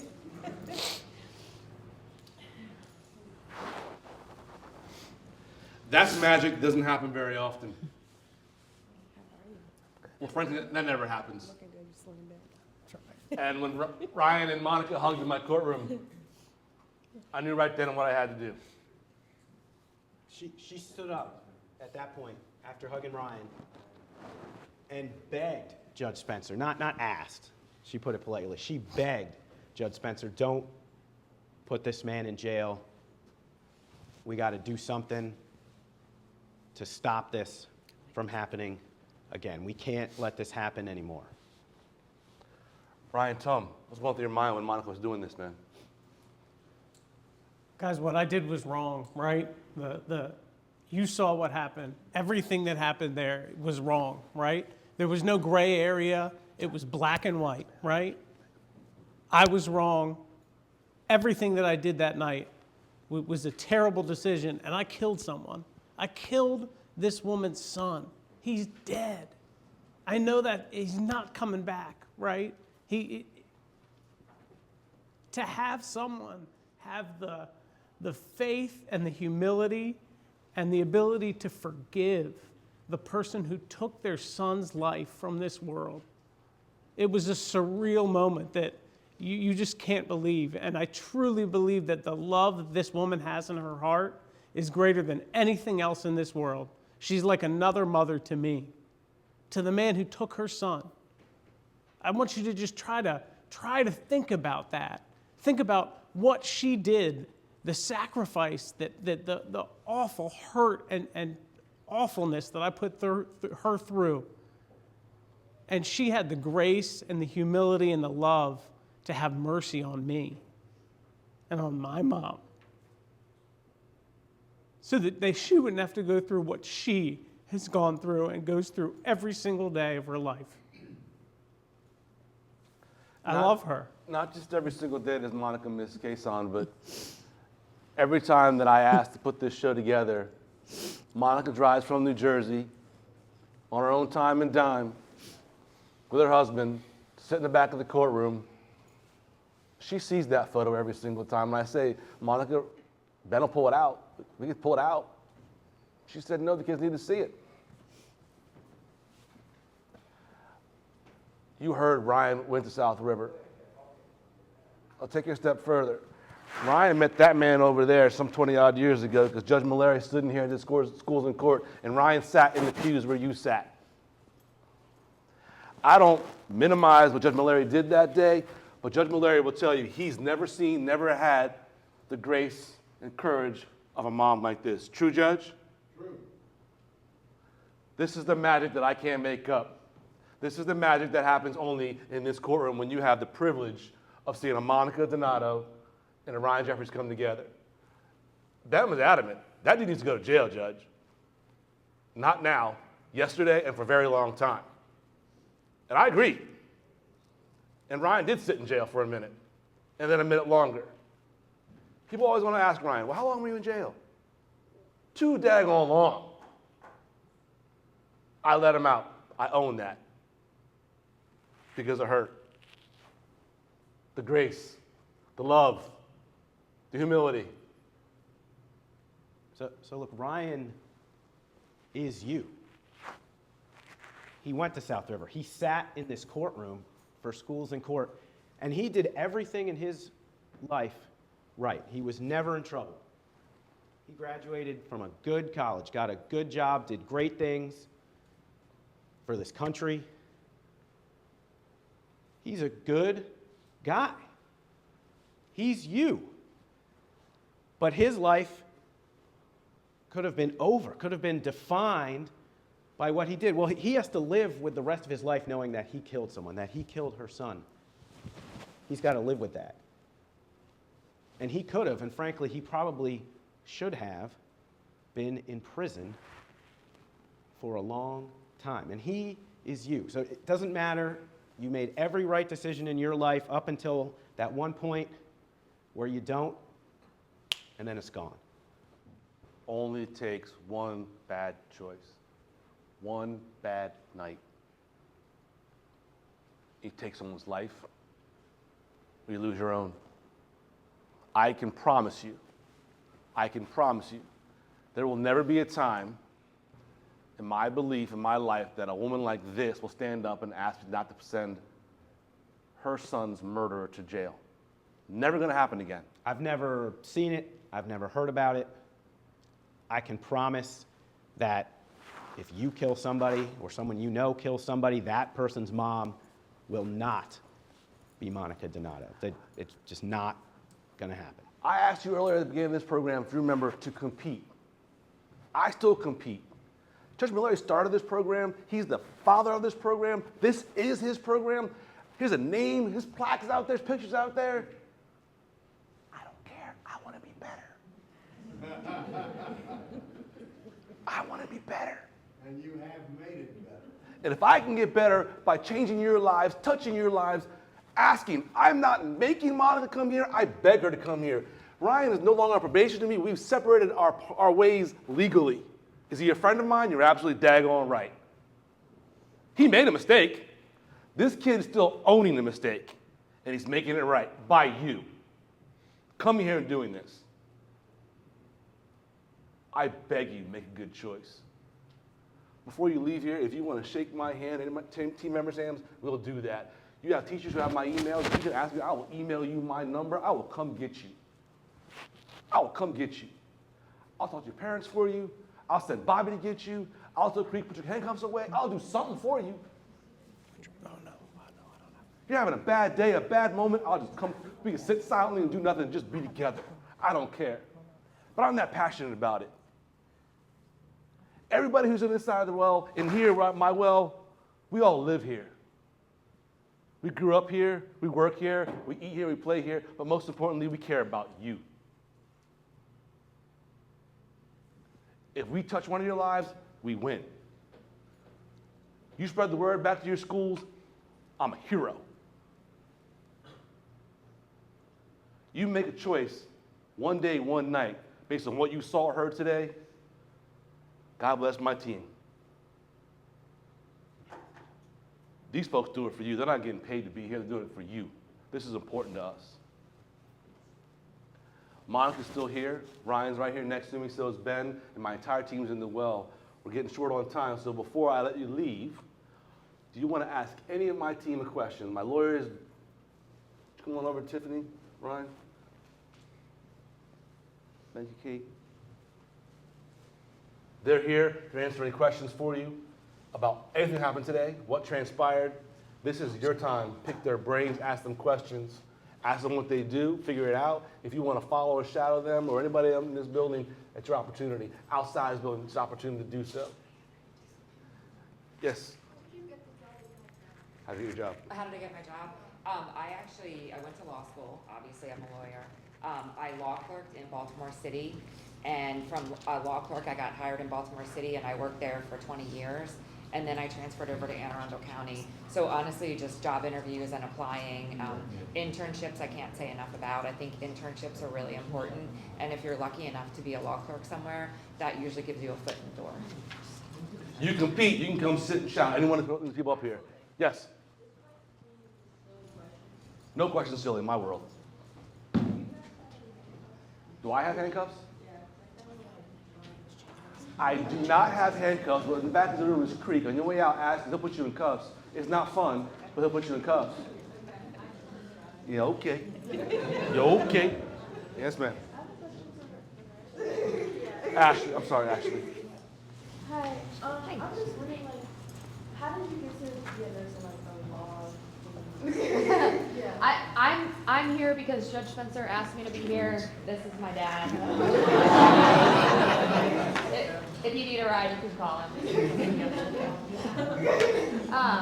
I have extra. But I mean, we're all interconnected, right? Like, if you get in an accident, if you get in trouble, whatever, police come, fire come, ambulance come, you come to me. No. I work in an ER in Baltimore. I love doing this because I get to interact with all these other people in all these other different fields. So I can sometimes bring a different perspective other than the law side of it. So in fairness to Ashley, is that we have elements of our program that today you didn't see because we try to keep it fresh and different and real and emotional. And Ashley speaks to our issue of a person driving high who was in a car accident, and there were 4 of them in the car, and 3 of the 4 died. Short version. Ashley would tell you about the use of marijuana, like your joint you smoke. You have no idea who your dealer is. Your dealer doesn't love you. Your dealer's trying to make a profit, right? Yeah. They want you to get higher. They want you to overdose. Your dealers want you to OD. They don't care about your high. They want you to be extra high. Because you get a good high, you come back for more. It's a business transaction. It's a business deal for them. They don't care about your health. You get high, you come back for better high. Problem is that when you get high and OD on the street, officers on our street now, they carry 1 can of Narcan. She only has 3 or 4 in her shop, but you got to get to her. They got 1 on an officer's belt and 1 on the bus. That's 2. That fentanyl on your weed, if you don't get enough Narcan to see her, what happens? You die. Questions for Ashley or anybody else up here on this team? Ma'am. For the people or the lawyers that are next with the client that say, well, he was this and he did all these good things, even though he did this really bad thing. Why do they do that? Because you can see as a judge, like, what's the point of me telling you all these good things he's done because all of it's going to go the way. So what's the point? If you get what I'm saying. So the question is, on mitigation or allocution, why are you telling us they went to jail anyway? Well, before they answer, let me tell you 2 things. Is that there's a person, the first young lady did not go to jail. The first DWI. Right, but she did spend a little bit. She spent some time on the front end in jail, but she did some treatment beforehand and got that to him before he got here. So they did some work on the front end to show the judge that took it seriously and that she cares about it and got some treatment. And in fairness, she did some jail on the front end. By that, she got to spend 2 nights in jail, which for me is equal to a weekend. That's why I gave her jail today, because she also was underage. And Judge Robinson's probably still behind me. If I ask her, she'll tell you that for her, no license, you go to jail for a weekend, even his first offense. For Judge Robinson, no license, and DWI, another weekend. Sound about right? Sounds about right. For us, you're not 21, you're drinking, broke the law once. For us, you're drinking and driving, broke the law twice. For us, no license, drinking, and driving, 3 times, you're out. But to answer, Go ahead. I was going to say, to answer your question in terms of why we do it, so these judges see hundreds of cases a week, right? Hundreds, thousands of cases. My job is to tell my client's story so that that judge hears who they are, right? What makes them them. That's why I tell them. That's why it matters, to give our clients humanity. They're not just another person that you're going to send away. No, judge, you're going to know their name. You're going to know that they matter. You're going to know that they take up space and this is their story, right? And that this is a person that you are sending to jail. This is a person that will have real consequences. So it matters. Even my client knew she was going to jail. A good lawyer tells their client what's going to happen. I mean, that was unavoidable because of her charges. But it does matter to tell the story because it gives that judge pause, right? Well, maybe this is someone who's deserving of another chance. A good person that just made a mistake. Right, and then Not someone that set out in the morning to hurt anybody or to hurt society. They just made a mistake. And the thing I would add on to that just really fast is nobody should be and is defined by their worst moments. Never. And most of the people who are going to come into court as a defendant, that was their worst moment in their life. And so you need to let the judge know this is not who they are, because the judge, if you don't get that mitigation, that information about who the individual to my side is, then the judge just knows them as the criminal they just heard about, and they know them nothing more. And it's important to let the judge know they are not that person. Oftentimes, Ms. Holly or Mr. Stewart will speak on behalf of their clients and ask their clients, do you want to say anything? And they say no, the defendant. And then I ask Ms. Holly, may I ask your client a question? Mm-hmm. I engage. I want to know. It's embarrassing. It's hard to talk in front of a bunch of people, much less a courtroom full of people, and bailiffs and guards and cuffs and jail. But I engage and I want to hear their voices. And I will tell you, when you come to court, if you ever come to court for a speeding ticket, the small things matter. My man right here, I was peeping you earlier, and I want to peep you out again. I appreciate your tie. If you walk to my courtroom right now, you walk in the courtroom, Judge Robinson, and saw this young man, tie and shirt, what do you think? He took this seriously. You care, dude. You came to court today. I know you care. You put a shirt and tie on. I'm not saying you don't, but you come to court, you have a shirt and tie on, I notice. If you walk in here to see Judge Robinson for, let's say, a speeding ticket, and your shirt doesn't have a white tie, but on the back says, where are you, where are you, where are you? F the police, not the right one. That shirt says that, I know you don't care. If you walk in the courtroom and you have a weed leaf on your shirt, don't believe the hype. They can tell you what Maryland's doing with marijuana soon and whatever. None of you are 21, and none of you can buy legally yet. And more importantly, you still can't drive under the influence of weed. You walk in for a GWI and you have a weed shirt on, what you gonna do, Judge Robinson? I'm gonna talk about your weed shirt. Good night, Irene. Good night, Irene. Little things matter. Make that choice. I'm gonna come full circle. Those 4 friends who sat right here, who chose their outfits today? Yeah. Bobby and Judge Robinson. Bobby and Judge Robinson. And I don't want Judge Robinson picking your outfit on a Monday morning. That means you sat in jail for 4 days. Do you think Kason Donato picked his last outfit? Monica picked it. The one she buried him in. That's tragic, that's hurtful, that is harsh. And I say that I'm sorry to her all the time, but that's important for you to know. You choose. Don't let me choose. If I choose, you had a bad night, bro. If you choose, you made a good choice. You live to fight another day. Got to end momentarily. Before I do, any more questions? I love questions, teachers. Ma'am. Are the majority of the cases that you hear like DWI and driving related? We hear a lot of misdemeanors in district court and DWI traffic cases, but we hear speeding and red lights. We hear some civil cases, hit and runs. We hear accident cases, things of that nature, domestic violence petitions. We hear a lot of everything down here. We do people's work. Sound right? Yes. Landlord intended to. Ma'am? Was Mr. It's Jeff. Mr. Jeffries? Yeah.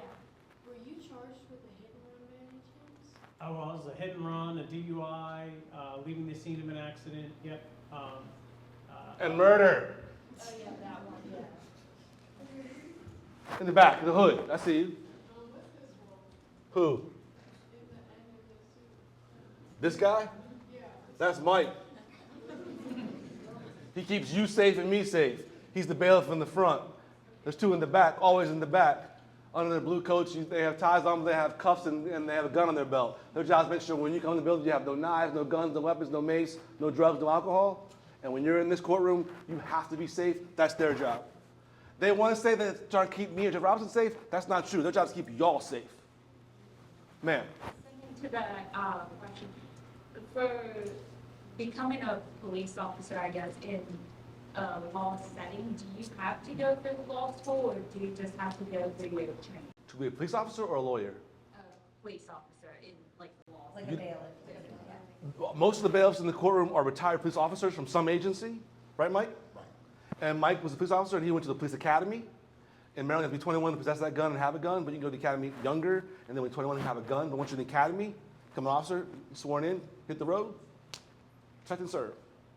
Ma'am. Is it ever difficult for you to like separate your emotions and your logic from decisions? Worst thing ever. Worst thing ever. When I sentenced Ryan Jeffries, I got off the bench to go to my chambers, and I have, where I hang my robe, and I have a guardian angel. My mom gave it to me. I touch it. I knew he was going to jail. I came back and said a prayer for Ryan, Kason, Monica, and I got back to the bench. Because if I do it emotionally, it's awful. If I did it emotionally, Ryan'd still be in jail. I knew I was emotional. I needed time out. Stepped down, made a better choice. But I get emotional, I get off, and I say, Laura, can you get off the bench, please? She's kind of my moral compass, my balance. My yin to my yang, my work wife. She's two on the dip right now. I have another one. Jennifer. More questions? Hold on, I'm gonna ask, but yes. Oh, you already got me one. Yes.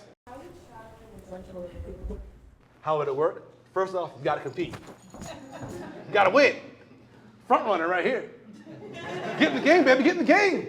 Get in the game. So you submit something, I don't care what it is, you give it to your teacher, give it to Ms. Case, Ms. Case will give it to us. My team gets together and we judge whatever's submitted. We don't care what it is. And then if you win, we have first, second, third in Ms. Case. First, second, third, then you can shadow whomever you want. If you say, I want to see Judge Robinson, make it happen. If you're going to see anybody up here, make it happen. I make them do it. I beg them to do it. You can do anything you want, but you got to compete, you got to win. And most importantly, when you leave, you're going to see Kason's picture with Judge Malaria out there. We're going to add one. We've got this. We raised some money for you. But I also want you to put your name on the plaque. I want you to win. You got to want to compete. Put your name on the plaque out there. When you leave, you'll see Kason's picture. You'll see Judge Malaria's picture.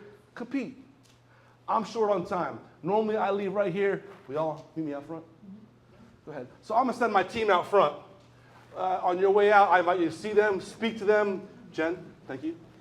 Judge, you want to go? Judge Malaria, you want to go? Your picture's out there. So when you're on the way out, I invite you to stop and see my team out there. You may have heard Jennifer at the beginning. You see mine. I have a bracelet that I had made when Eve passed. And on one of them it says, "You are enough."